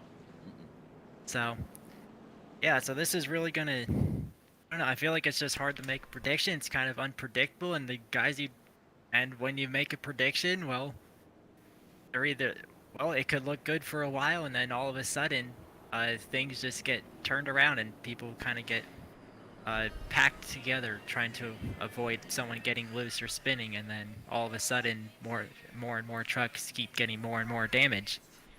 I will say though, the top six are on old tires. They're all on 35 tires. Actually, Ryan McCall's on 24 old tires. And then you have the next three on 10 lap old tires, and then the rest of the field that just pitted. So the front five are all on 35 lap older tires. I was actually trying to think of a different pick. I was going to go with Josh Arnold, and then I saw Mike Honcho sitting there, Nate Lehman sitting there. I'd love to see those guys win. Mike Honcho for sure. Another one of my drivers, so I'd love to see Mike Honcho come out here and get his first win in Turn Down for What. Griff won last week in Xfinity, so I'd love to see Honcho come out here and get a win. Oh, coming back to the green, 44 is going to lead the way this time. 22 of J-Pod, 2 is outside. We'll have to see how this works out. Byron hasn't led all night long. It's going to be a new feel for the clean air on the front end of that Patriot Esports 44 Silverado. Top 4, all nose to tail now. But they're dueling it out for those spots in the back as they Three are wide. now 3 wide. Nope, didn't work for the 10. He's hard up into the outside wall. Caution number 13. Unlucky 13. Hopefully this will be the last one. Yeah, that was a case of Hunter and Terry being a little faster than the 10. They both tried to split him there, and Terry went in there on the bottom, didn't have room, and Ryan McCall was right there in the middle, and of course, fortunately, they came together again, which sent them up into the wall. I think that's going to end the night for Ryan McCall. I don't think he's got another fast repair. Unfortunately, Hunter Peach was also involved in that one, so Hunter just used his fast repair and now has a little more damage. I don't know how much damage he's going to have, if that's going to be too much damage for him to be fast or not. But yeah, big damage to the pole sitter there in Hunter. Yeah, very, very unfortunate for him. And I tell you what, very, very unfortunate for this 44 as well as he continues to lead. Both Josh Arnold and Nate Lehman decided at the very last second. 44, he kind of, I would say he faked his fake to go down pit road. But no, the 22 and the 14, they absolutely bit down pit road. They're going to come on out with 4 brand new Eagle Feel Goods and more than likely enough fuel to go the rest of the way. I don't think we'll see either of those 2 drivers on pit road anymore. So they're going to have a whole field to try to work through. What can these top 4 drivers do now to hold them back? Talking about Jeff Lednam, Steve Sinapuse, Terry Radford, and Jake Millsap in that 19. Yeah, Byron, Lednam, and Synapsis, Terry Radford, and Millsap are on older tires. Byron, Mike Honcho, Jeff Lednam, and Steven are on 40-lap old tires. So they're kind of banking on some more cautions coming out and then being able to go get those freshies and fill up on fuel. But like you said, the rest of the field that just pitted, they should be good to go on fuel. So it comes down to their tire usage on whether or not they can make it to the end. But I thought Corey Blevins would be out of this race beat and Riley, but he's still out there running laps. So I don't know how he was able to save his truck from the damage because I remember him smoking earlier when he was parked against the wall and Chris Murphy T-boned him. And then he just was in a recent accident there smoking as well. So he only had 1 fast repair, so I don't know how he was able to repair everything and get back out on track. But he's out here. Yeah, he's out here and sitting in P14. The first truck 1 lap down is unfortunately Hunter Peach. Behind him is going to be Rafacin. He is 4 laps down. Then Ryan McCall sitting P17, 3 laps down. LeBlanc, unfortunately, 15 laps down. So far, the only trucks out of the race is the 45 of Jonah Bybee and Chris Murphy in that number 21, who I thought earlier was going to have a very promising race. Yeah, Hunter sitting one lap down, that's not that big a deal. The way that the caution's been coming out tonight, I have a feeling he'll be back on the lead lap within the next 20 laps. We've only got less than 50 laps to go, so he needs to hope and pray for another caution real quick, get back on the lead lap, be able to try to work his way back through the field. He is the points leader, so he needs to be able to try to make up points as much as possible. There are some guys sitting up in the top 10 that are in the top 10 in the points that could use a big night with Hunter Peach having struggles tonight. Riley, go ahead and take us back green. 44's leading, 37 outside. Well, with the number of, with the 5 guys that all stayed out on those older tires, a thing I noticed about all of these guys, they all actually started this race beyond the 12th position. And they've all moved up a ton of spots, and now I think all of them staying out, it's going to make it harder for the trucks with fresher tires to really work their way around and to do it quickly. Yes, watch, that is actually a really, really good observation. Byron Jones is actually up 12 spots. Steven Sinapuse up 17. Jake Millsap up 11. Cole Snyder, he's 2 spots down from where he originally started. But yeah, Terry Radford up 7. Jose Ruiz up 2. Jeff Lednam up 8. Josh Arnold down 1. Enrique Quinones up 7. And Nate Lehman down 5. So yeah, most of the guys in the top 10 did not start inside of the top 10. Great job.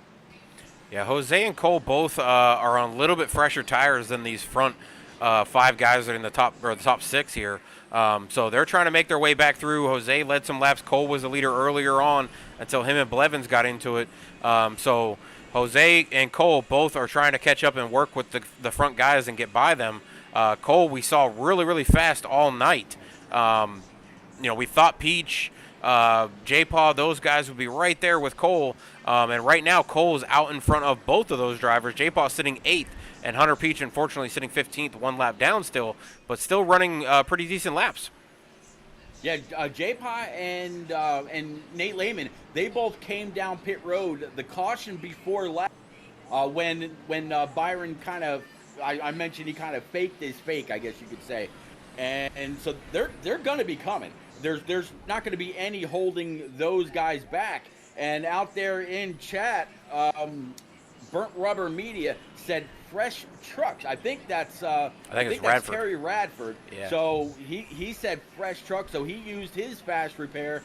We'll have to see, but yeah, he's got fresh tires. Now the double deuce of Josh Arnold right behind him. There's going to be a lot of trucks coming on some fresh rubber. But right now, that 44 of Byron Jones in that Patriot Esports Silverado continues to lead.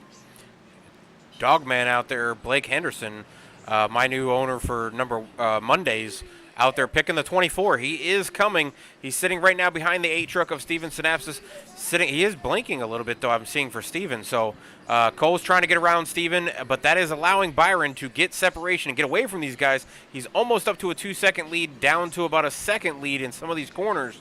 But as he goes down the back stretches and the front stretch, he is breaking it out to almost 2.5-second lead. So Cole needs to get by Steven as quickly as possible if for some reason we do have a 40-lap run here. However, Byron doesn't have enough fuel to make it to the end, I don't believe. So that's a long run for Byron to make. He's 52 laps into his run, still another 37 to go. That's a very long run on this track, but he has been able to conserve fuel under caution. So I don't know how close your driver is, Pete, but it's going to be close. Cole sitting there right now in the catbird seat if Byron does have to pit, sitting 2nd. Yeah, the 24 just gave the 8 a textbook bump and run. He gave him just a little bit of a shot. The 8 washed up track. So the 24 of Cole Snyder ducked in, able to take over P2. The 8 didn't lose any other spot. Very, very simple, as the 8 just went around hard off the inside wall. I'm not sure if he had There's help, another caution. But yeah, caution number 14. Am I right? Yeah, 14. Yep, there we go. Yeah, this is going to help Byron, though, be able to conserve fuel, but I don't think he can fend off Cole with those fresher tires. He's got 20 almost 30 lap fresher tires than Byron. If they go back to a green start or restart here with those two on the front row, Cole has a huge advantage with the tires.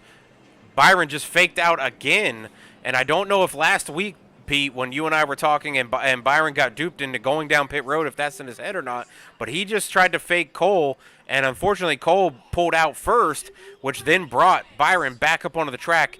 Byron probably should have hit pit road there to try to get those fresh tires and fuel and try to hope for some more cautions to bring him back up through the field. Yeah, and I just went back and I watched the issue with this Gaston's Racing Graphics number 8 for Steve Sinopuse, and it was just a throttle issue, getting back on the gas a little too hard, a little too soon, put it into the inside wall. So very unfortunate for old Sinopuse. Good to see him since he's made the switch over to iRacing. He used to race in NNR on console for a couple of seasons, so I'm glad to see him here. Yeah, I just saw the 10s back on track, too. I thought he'd be out of the race as well, but I guess these guys are able to repair their car a little better than I thought. With it being Martinsville, they probably don't have to do that many repairs just to get back out on track. But I thought they were using the fast repairs there, but I guess they weren't. But Blake out there saying wouldn't mind an underdog, Swatsworth for the win. So he's picking my brother. I don't know how much that can really happen here with Shad sitting back in 14th right now. But I mean, we've seen, weirder things happen with drivers in the lead pack and stuff getting into it and causing cautions and certain guys, getting damage and stuff. It's not out of the realm, I guess. Swats, we haven't, and I'm not just saying this because of Byron being, my Patriot Esports driver, but I'm actually very curious, just same as you, whether he's actually got it left in the tank, whether he feels he's got enough tire to hold off Cole. Do you actually want to pull him in and see what he's thinking, or if I think he's only got one more lap to green, so we're gonna have to ask him real quick. But if you want to grab him real quick, we'll try to pull him in and see what he can say here. They're coming around to 1 to green, so it's gonna be quick. All right. Byron Jones in his repeat. Swats and Riley in the booth. Buddy, you got a copy? I got a copy, guys. Byron, we're all wondering what the hell you're thinking staying out when everybody else ducked on down pit road. You don't have to tell me if you got enough fuel. You don't have to tell me if you don't have enough fuel. Do you have what it takes to be able to complete this race? Man, I hope so. Cole's been fast. Ruiz behind me's got right side tires. I'm just going to try to play it smart, and hopefully I'll be there at the end. All right, buddy, you go get him. Great job. That 44 looks great in the lead. We're going to be going back green next time round. The 24 is going to be starting to your outside. Preferred line has been the inside all night long. We wish you luck, sir. Thank you. You got it. Well, Swats, there you go. So he's hoping so. This is in Vegas. Would you take that gamble? I don't know. I mean, he just got a really great jump on that restart. Cole spun his tires a little bit, but Cole's able to come right back on the side door of Byron with those little bit fresher tires. Cole just went really wide, and Jose's now underneath him. Byron's getting away from everybody, so I don't know. I'm still wondering about the fuel, on whether or not he can make it on fuel alone. I'm not really concerned with his tires because of how much cool-down time they've had on these caution laps, but the fuel is where I'm concerned with. I don't know if he can make it on a full run here with the fuel that's in the truck. I don't think they can run 80, 85 laps, and he's going to be running. He's run 62, and he still has got, 27 to go? So he's looking at almost, 90 laps on this fuel run, and I know he's been probably conserving and saving as much as he can underneath the caution laps, but that's one hell of a long run. Harley, what are you thinking? I say go ahead and take the gamble. That's just kind of that's what my mentality is. If you got a shot to win, I say just take the gamble. Although I've watched my favorite driver run out of fuel a couple of times, so. Well, Byron's out there as your I driver, shouldn't be in Pete, so favor of that, but- if he runs out of fuel, does he get a penalty, like negative money or anything? He's got to pay you back? I don't know if Byron's listening or not, but I mean, if he's able to pull it off, that's one hell of a ride and great strategy by him. He does have Jose Ruiz now behind him, also on old lefts. He did say Jose went and got rights only. So now he's got a buffer between him and Cole, who has a little bit fresh tires, and there we go. So if the caution keeps flying, Byron definitely is going to pull off the strategy with being able to conserve fuel. That's for sure. You know, and I was actually kind of optimistic because he's got the 23 of Ruiz right in his back pocket, or had him right in his back pocket, as he's speeding up to catch up to the pace truck. But Jose Ruiz, he is one of the cleanest drivers in Turn Down for What. He was one of the cleanest drivers in NNR. He was one of the cleanest drivers in many series that I've seen Jose race in, and he's very fast. Very respected by a lot of people. Would have absolutely been very, very interesting, as I'm thinking the pit road was closed at that time by. But Dale Fan out there in chat says Byron can do it. We'll have to see. Yeah, I'm trying to take a look. I saw Mr. Papa Bear, the owner for Turn Down for What. He did tell us he's got 2 things on his truck tonight. I know he's got X-Rocker on the truck, but Papa actually went out there and put my logo on his hood. It's an older logo that I got for KSG, for KS Gaming there, so he went out and put it on his truck, so I appreciate that. Yeah, it looks pretty good on that truck, though, with the white outline of the black lettering and the neon green on there. So I know he definitely likes neon green. He's driven a truck on console side and iRacing side that usually has neon green thrown in it. Well, Byron stayed out one more time. I'm guessing he's got to be feeling really good in that number 44. He gets. Is he gonna get a bonus if he pulls this off? I tell you what, I might just have to send him the full amount if he's able to pull this off. He's got a lot of hungry trucks behind him. Jose Ruiz, I know he's going to race him clean. The 24, we saw him give a little bit of a shot to the 8 as a great example, or textbook example, of a bump and run. Jake Millsap back there as well, and then Terry Radford. So it's gonna be interesting to see who works up to his tailgate and either tries to get around him or gives him a little bit of a shot. But I know Byron, he'll give anybody out there a run for his money. But I think pitting might have been the way to go. But look at the amount of laps left too. I think with these caution laps, he might have enough fuel. And I also learned by watching him or spotting for him at Sonoma, and then watching him last night in the Arcs race. He jams through those gears. He uses a shifter, so he's got the ability to save fuel, or by clutching it, as a lot of people would say as well. So he might have been doing that. I mean, it's possible he's conserving. He has to be. That's the only way he'd be able to make it around here.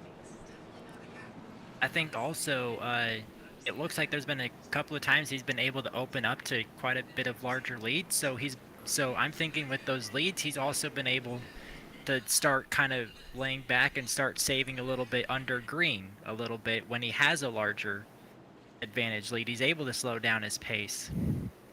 So that's also what's helping him out, also with the cautions, as you guys had mentioned. If he has enough, it's just going to be barely enough, I think, to make it. Well, Swats, we're going to be coming to the green with, I believe it's going to be 19 laps remaining. 23 to his outside, 24 behind the 44, 19 of Millsap, the 60 of Radford, and then I believe it's going to be the 16 that we're both kind of surprised. He's back out there as well, starting in P number 6. Green flag, back out. Yeah, I was wondering if there'd be spinning the tires. Terry just got pushed by Honcho. There's going to be another caution going into turn 1.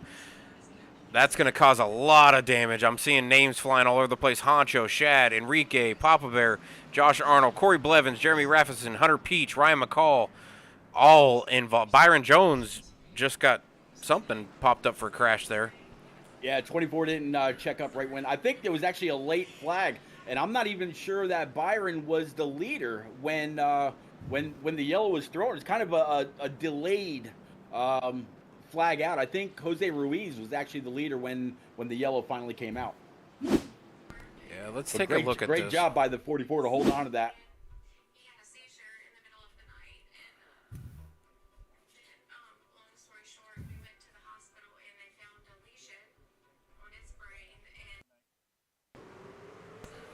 So, yeah, Terry spun the tires a little bit. Honcho had nowhere to go. Just calamity in turn 1. Shad involved, the 08, the 98, the 10, the 71, the 22, the 26. I mean, really just the top 4 or top 5 was not involved in this. Turned into a parking lot out there. Yeah. Yes, it did. Yes, Not a very it good did. parking lot.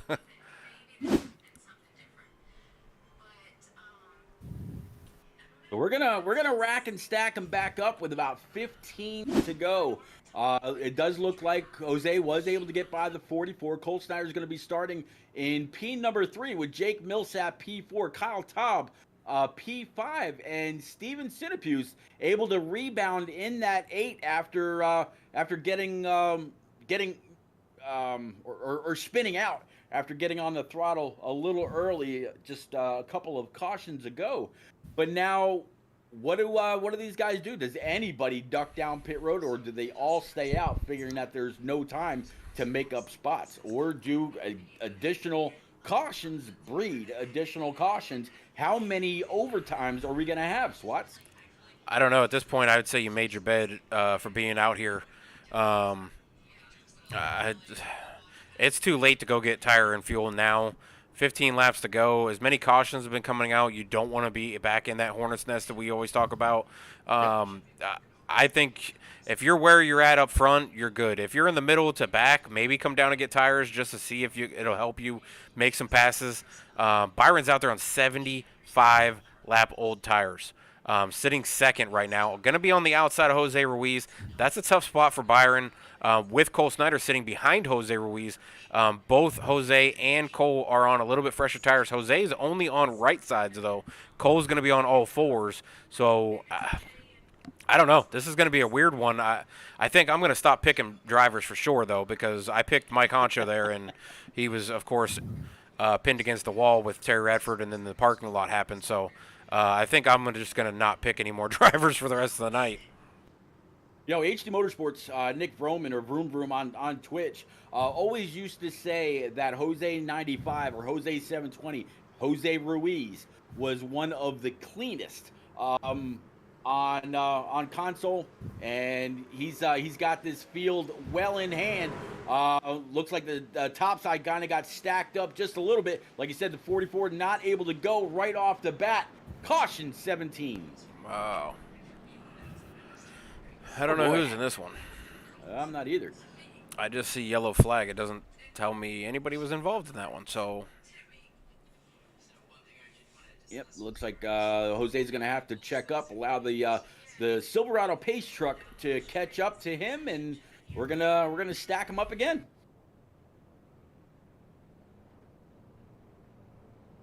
I'm seeing a lot of trucks though popping up now. Yeah, I'm thinking that's a. I think that was a checkup. Yeah.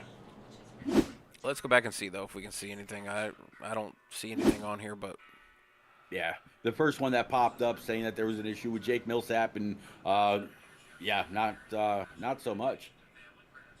I don't see any issue in going all the way to the back of the field. I'm wondering with, if it's with because the Papa pace Bear truck and- went through them. Yep, that's right.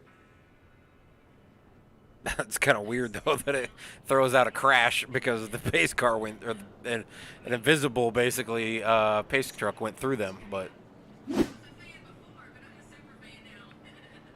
Yeah, I'm all the way back, and I don't see anything. anything at all. So unfortunate. I don't know if that was a manual either. I didn't see a manual pop up on screen. But it's Martinsville, short track racing. We've got 17th caution, 11 laps to go now. It's going to be to the end here. Byron sitting second, Ruiz still first, Cole Snyder still third, Millsap fourth, Kyle Taub fifth, Synapse sitting sixth, Lehman back to seventh, Arnold eighth, Lednam up to ninth, even though he was just involved in that incident with Terry Radford, and then Mr. Consistent Enrique Quiñones sitting 10th. This is going to be down to attrition, who can survive. I'm seeing Yeah. out in the chat, though, Mike Ramsett says crazy race going on. Definitely true, Mike. Wish you were out here on track it's to enjoy some of this craziness. I'm glad I'm not on track, as you're probably saying the same thing. Burnt Rubber Media out there saying had a fast truck, had to check up. I guess he had some issues with the restart. I guess people were stacking up, but Terry, from up here, it looked like you spun your tires, so I'm not really sure if that's because they checked up and then you had to get into the gas, which then spun the tires.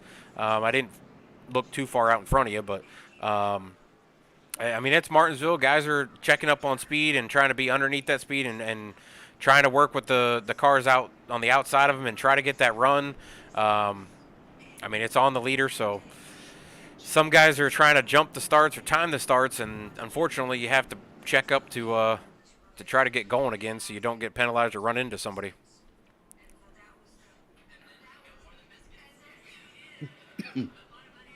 Boy, I hope Barney didn't drop this yellow just because it's out of habit.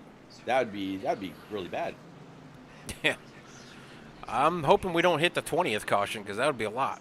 But it is short track racing, so I mean, even when the professionals come here, you see more cautions probably at Martinsville, Bristol, Richmond, those style tracks than you do most places.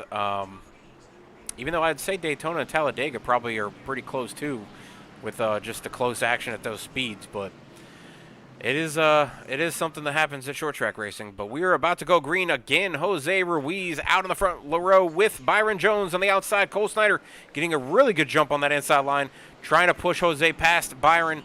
Now underneath Byron as well. Byron trying to fight back on the outside to try to stick with the front pack here with Jose Ruiz and try to fight back to get to the lead.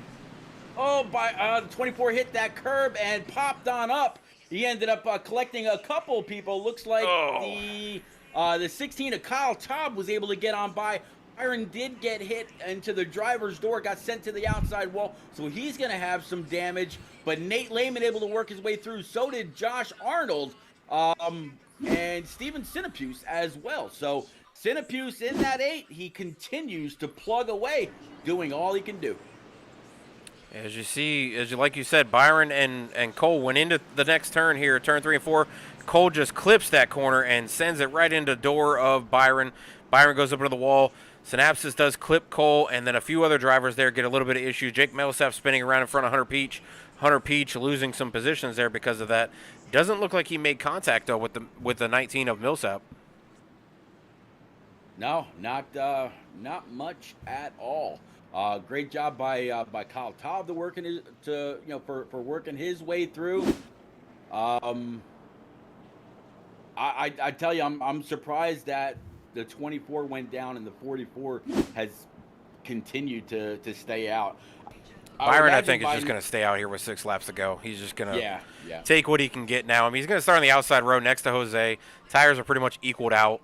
He's going to have Kyle Taub on the outside of Jose. He's going to be right behind, or Byron's going to be right behind. Or actually, no, are they saying Byron's second? So, yeah, Byron's going to start on the outside row. That hasn't been the really best situation for him with trying to time it and not spinning those tires on 85 lap old tires. Definitely can spin the tires on the restarts. We saw a couple guys already do that. Kyle Taub now sitting kind of in that catbird seat if Jose and Byron start getting into it. Actually, I just saw the 24 come on out at the exit of pit road, and the pace truck had actually passed him. Did that actually just put the 24 a lap down? I don't see him on the thing as a lap down, so I think he might have just barely beat him out. Boy, I mean, it was close. It was absolutely close. He was inches from going a lap down. Yeah. That should have been his fast repair, though. I don't think he's been in any issues. I mean, I know we've had 18, but I don't remember. Or no, Cole and Blevins early on in the race were involved in an incident. So, well, Riley, we're gonna rack and stack them up again. Do you think this will be the last time, or will that yellow rag drop again? This is definitely not the last time. All in it Confident right that out. this is not. Yep, I'm confident. No faith. I'm 100% confident that this is not the last caution we're gonna see. I think we might see maybe one more, but I don't know. If we see I don't another one, think it'll this be is the green, white last one. checker. It's pretty much green, white checker. Yeah, now. it's, 3 I laps mean, to it's go. pretty much. I mean, the lights are Yeah. out. They're going to hit the line with 2 to go. So, That's a green, white checkered. yeah, I mean, it's not popping up, though, as a green, white checker, so I don't know why it's not popping up like that, but. Here we go. 23's got the field in tow. The 16 of Kyle Taub right behind him. 44 Byron Jones to his outside. Sitapuse in the number 8 Mobile One machine behind him. And then there's that 14 I was talking about earlier. Side by side going into 1. Ruiz gets a great jump. Byron sticks with him, though. The 16 of Kyle Taub hanging in there right there in third. 8 falling off a little bit. Don't look now, though. J-Paw and the 14 of Nate Lehman coming into the picture now with Mike Honcho also back into the top 6. They're all fighting for last lap, Pete and Riley, as they go into turn 1 and 2. Jose Ruiz fighting off the rest of the field. Nate Lehman giving a shove to Kyle Taub as they go through 1 and 2. Back into 3 and 4. Pete, bring us home. Absolutely, 44 able to find a hole, but he got loose right in front of the 14. Nothing he can do about it. 23 and 16, they're going to battle it through. Jose Ruiz is going to win tonight. Absolute great job by Jose. He's been close so many times. Same thing, Kyle Taub and Nate Lehman. I talked about him just a little bit ago that he was gonna come on up, and he did just that. So congratulations to Nate Lehman, Commando Griff, for being able to be there at the finish and grab a podium spot. So, yeah, Ruiz, Taub, and Lehman are your top 3. Those are the 3 we'll be talking to about this crazy yellow field race. Yeah, I wish these guys would not wreck the leader after the race is over so I he can agree. come down here and do the burnout. We got cars on their sides. We got cars flipping around. We got guys smashing each other before they're going to pit road. They really need to work on that. Wow. And Cole Snyder doing burnouts down on the finish line. One thing is 5 races, 5 different winners. That is true. That is another different winner. First time winner for Jose Ruiz in turn down for what? I've been a friend of Jose Ruiz for many years now. Same with you, Pete. Watching him come over to iRacing. I mean, he was one of the guys that was sitting with me when he first came to iRacing with Alpha, Michael York. And when we were in NNR for that first half of that practice season, he and I and Alpha and Mike Honcho and a couple others, he was part of that group that hung back in that NNR race at iRacing Super Speedway. And we sat back there for 90 laps just riding around, the 6 of us, just hanging out, talking to each other in the channel, just telling each other what was going on. If we saw something happening way out in front of us, just making sure we were all checking up, making sure we were all conserving tires. And Jose is definitely a very big, skilled and massive pleasure to work with. So we're very happy for him, super proud of him for getting a win. I don't know how many wins in iRacing leagues he's got, but this is his first and turn down for what? So that might open the floodgates for Jose, who's got all the skill and he's super clean. So and he's been so close many times. Yeah, I really wish that everybody else had just gone about their business and let Jose have this, this time to himself. The one didn't need to do burnouts, like you said. The 24, anybody else, Jose earned this. He really just needed the spotlight all to himself at the line or whatever he wanted to do for his burnout. But other people there, unfortunately, to steal his thunder. But great job to Jose Ruiz. We're going to talk to him here in just a little bit, as well as Kyle Taub. But we're going to start with Nate Lehman right after this. Yep, we'll be right back.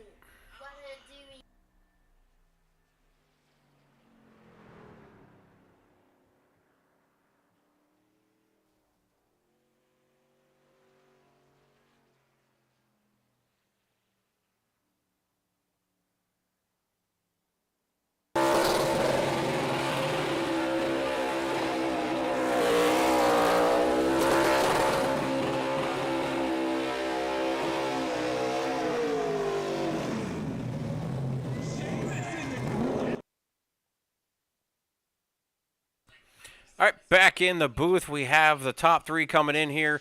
Kyle Taub, Griff, or Nate Lehman, and then our eventual winner, Jose Ruiz, if we can get him up here into the booth. Riley, why don't you go ahead and take third place? I believe that is going to be the one and only Nate Lehman, who just got a victory in Xfinity, I believe, last week. So go ahead and take the 14 truck.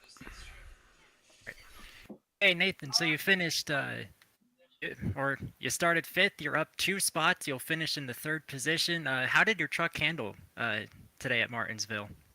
The handling was actually really good. Had a really good long run truck. Unfortunately, I got damaged really early. Somebody jumped the curb behind me early, and we made contact, and I had a ton of damage. But I saved my fast repair until about 30 to go. Slapped it on there, and then it handled great afterwards. So, really good race. The only guy I got into there at the end was unfortunately Byron Jones. We both locked him up in that final corner, and that's the only guy I really sent all day, unfortunately. So apologies to Byron.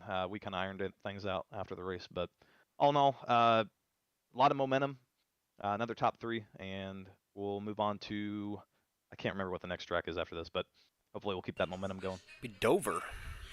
Hey, Oh, boy. We're just able to sneak in there in the top 3 just off of that last wreck. But do you have any shout-outs for this 3rd place finish? Absolutely. Hot wife. As always. Smoking hot wife. Gotta shout out my smoking hot wife. Always. If you don't send a pic, there's no proof. Oh, man. But anyway, shout out to her. Shout out to the militia, obviously. Everybody that I raced around tonight, for keeping it clean for the most part. I mean, at least around my truck. I appreciate that. So, and then you guys, obviously, in the booth. So thank you for doing what you do. All right, Nate, just playing with you. I know you got that. Everybody's got to say it, but I'm sure yours is definitely up there, right there with you. So, smoking hot driver as well. Thank you. Thank you. I appreciate that. Oh my God. But all right, Pete, go ahead and take this week's second place finisher, Kyle Taub, returning to turn down for what after a brief suspension, and comes out with a second place victory tonight. Very good race for him. Absolutely. Kyle Taub, driver in the number 16 Ford F-150, up 7 spots to finish P2. Kyle, at one point, I saw you on pit road, and I thought maybe you were done. And then we see you slowly but surely working your way through the field. Cautions, unfortunately, bred many cautions throughout the night. And here you are, sitting second place right behind Jose Ruiz. Did you need another caution, or do you think you might have eventually had enough speed to catch on up to Byron Jones and Jose to try for that W? Well, that last cycle that went through, I believe Jose was on 50-lap old tires there at the finish, and Byron, I think, was running on to 90 on that set. I had pitted with somewhere around 40 to go, used my fast repair, took a set of 4, and just slowly started working my way up. Oh, man, it was a phenomenal race for you. Like I said, I had all but written you off when I saw you on pit road. I didn't stay on you to see if you were going to be coming out, but it was definitely a lengthy pit stop for how long I spent with you. But man, great comeback. Absolutely. This the second place finish with 20 drivers on track is going to do very well for you to help you catch up into points. Like Swatch just said, we've got Dover next week. What do you see for the Monster Mile for this number 16? A pancaked passenger side. Ooh. No bueno. No bueno. Well, buddy, congratulations on the second place. Again, it's definitely gonna help you out in the overall season points. Any quick shout outs for you? Yeah, shout out to the militia and you, Pete, you, Kurt, and Riley for putting on the broadcast. There you go. Swats, I'm envious, man. This guy has been hailed as one of the cleanest drivers going all the way back to console. Again, the one and only HD Motorsports, Nick Vroman, called this guy one of the cleanest racers you could ever possibly race against. He's got his first win here in turn down for what? Jose Ruiz sitting with you.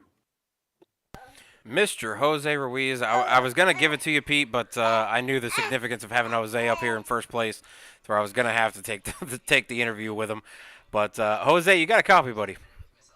I do. What's up? All right, but we've known each other for a very long time now. Me and Pete both were talking about the drivers in this league, and obviously you're one of the group that came over from the console side. We've known you for a long time over in NNR, things like that.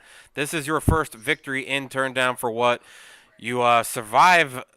I'm just going to say survival training tonight for avoiding some of these cautions here.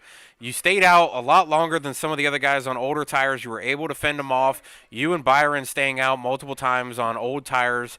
There at the end, though, there was a pretty big battle there with Cole Snyder, Nate Lehman, Byron, all you guys with Kyle Taub. You guys were all right there with 5 to go. Caution comes out. You're out front. What is your brain thinking? I know you've been through a lot of different races with the Heat Pro League and NNR and now on iRacing. But where's your brain when you see that caution come out with 5 to go?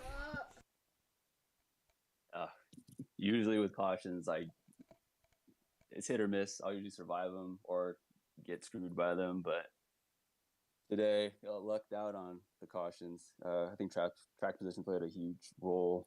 I wasn't stuck in the back like I was in the beginning of the race. But I'm pretty sure, man, still trying to grasp this. I haven't won in a while in iRacing League. It was only my second one. Well, that's why I was wondering how many wins you've had in iRacing leagues, and I mean, I try to follow, the drivers that we've seen come over from console side in different races. There's so many different leagues going on throughout the week, but I hadn't really seen, one that you had gotten a win. So it's good to know you already had one before this one.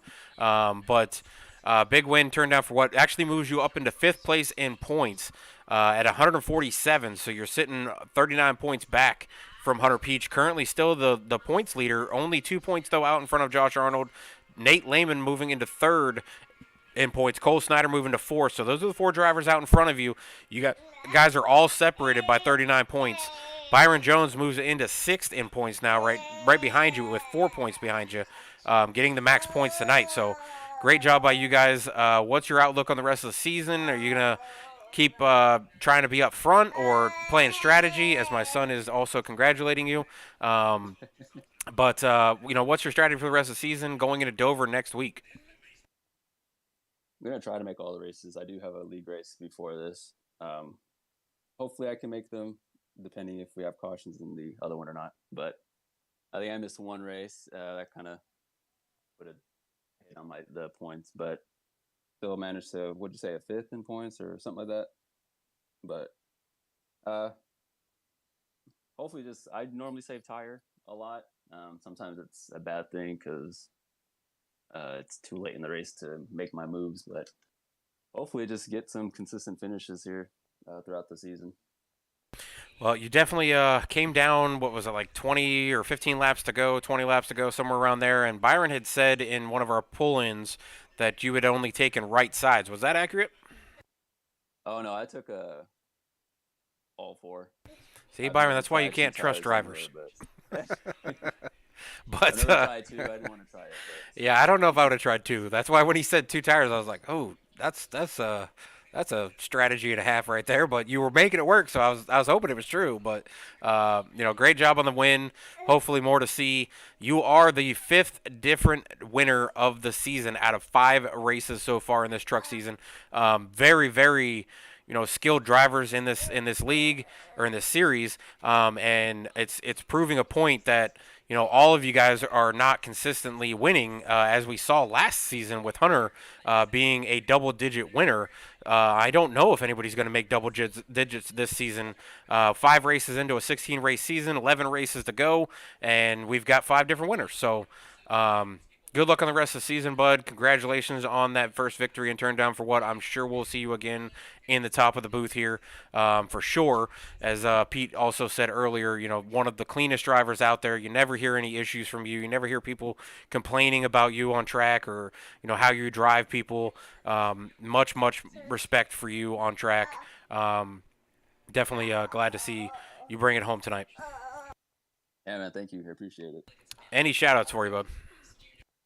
Just you guys. Thank you for putting this on. Thank you guys for letting me race. I think I joined this truck league probably like the day of Daytona, or whatever the first race was. I forgot. But just thanks for letting me run in here. I don't really like to run trucks, but I decided to at least try it this time around. So it's turning out well. So we'll see what the rest of the season has.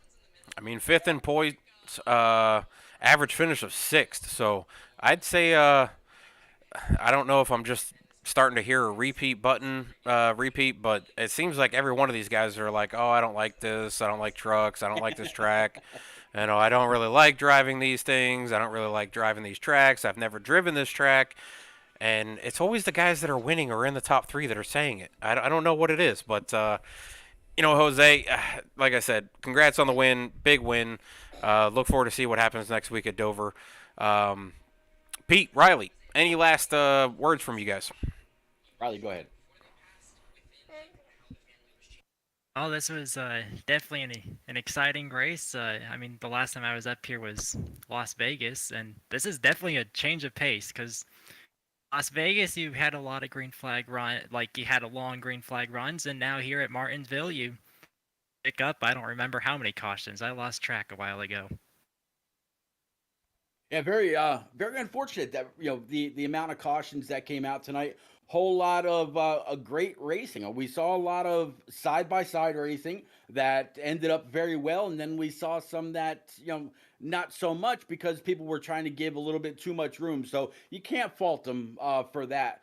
But 18 or 19 cautions is how it ends up, Swats. But on to Dover, on to the Monster Mile. We'll have to see if somebody can feed Miles before these guys try to tackle that concrete canyon. It'll be interesting for sure. But I've also got to pass along my congratulations to Jose. Been a long time coming. I think in like a Discord somewhere in like the last couple months, I saw somebody congratulate Jose at a win somewhere. It might have been on Discord or maybe even on Jose's Twitter. Not 100% sure, but the wins don't come often enough for driver number 23. I'm ready for Dover, Swats. Yeah, 200 laps tonight at Martinsville, 200 laps next week at Dover. Then we go to the giant fantasy track of iRacing Superspeed where anything could happen on that track. Then we go road racing at Road America for 40 laps. Then to that tricky triangle of Pocono, going to Gateway, then Auto Club, then back to a superspeedway of Talladega, then to Indy, then back to a short track again of Bristol, Michigan, and then rounding out the end of the season at Charlotte with 120 laps. That's going to be a great rest of the schedule. Looking forward to Dover. I think it can bring really great racing, and sometimes guys can get a little loose coming off the bottom of the track trying to go up to the wall. But I think with these skilled drivers that they've got and turned down for what series, I think we'll see some great racing. Riley, you're always welcome in the booth, bud. Any chance you can make it or any time you can make it, you're always welcome. Just give me a heads up or just pop in. But we'll always let you be up here in the booth. It's great having you, Pete. Can't say enough about you, bud. I love having you in the booth with me. I'd have it every week, every race that I do, every league that I do. I'd love to be in every single booth with you. I know, unfortunately, we can't do that because we've got so many different races and leagues going on. But anybody out there in the chat, if you enjoyed tonight, come out tomorrow night. HTO iRacing League opening race at Daytona. Come out and root some drivers on. There's 2 drivers from Turn Down for What that will be in that league race, or 3 actually. Sorry, Matt Boone, Corey Kobe, and Shad Swatsworth. Corey Kobe was here last season, not here this season. Matt Boone out there in the Xfinity season, and Shad Swatsworth in that one truck that we saw tonight racing in that league tomorrow night in the Next Gen's Daytona, and I believe it's 90 laps. They do stage racing, things like that, one fast repair, so it's going to be very interesting to see what happens in that race, and come root on the 3 drivers from Turn Down for What that will be participating in that league. 23 races on that schedule, Pete. I know you're going to be in SMB, their opening race tomorrow night as well. I did see that the admin owner of HTL said maybe there'll be a little HTL versus SMB broadcast rivalry going on. I don't think that's going to happen, but whatever we can do to help each other, I'll always be here for you, bud. Great to see all the people out there chatting. There was a lot of people out in chat tonight. Really appreciate the HTL guys coming out. Mike Ramsett, Duct Tape fans, Pete, all the bit drops. I really appreciate it. I mean, there's so many people out there. Burt Rubber was in there. Byron was in there. A lot of different people chatting it up. So really appreciate all you guys that were out there. And we'll catch you next week at Dover. Good night from Turn Down for What?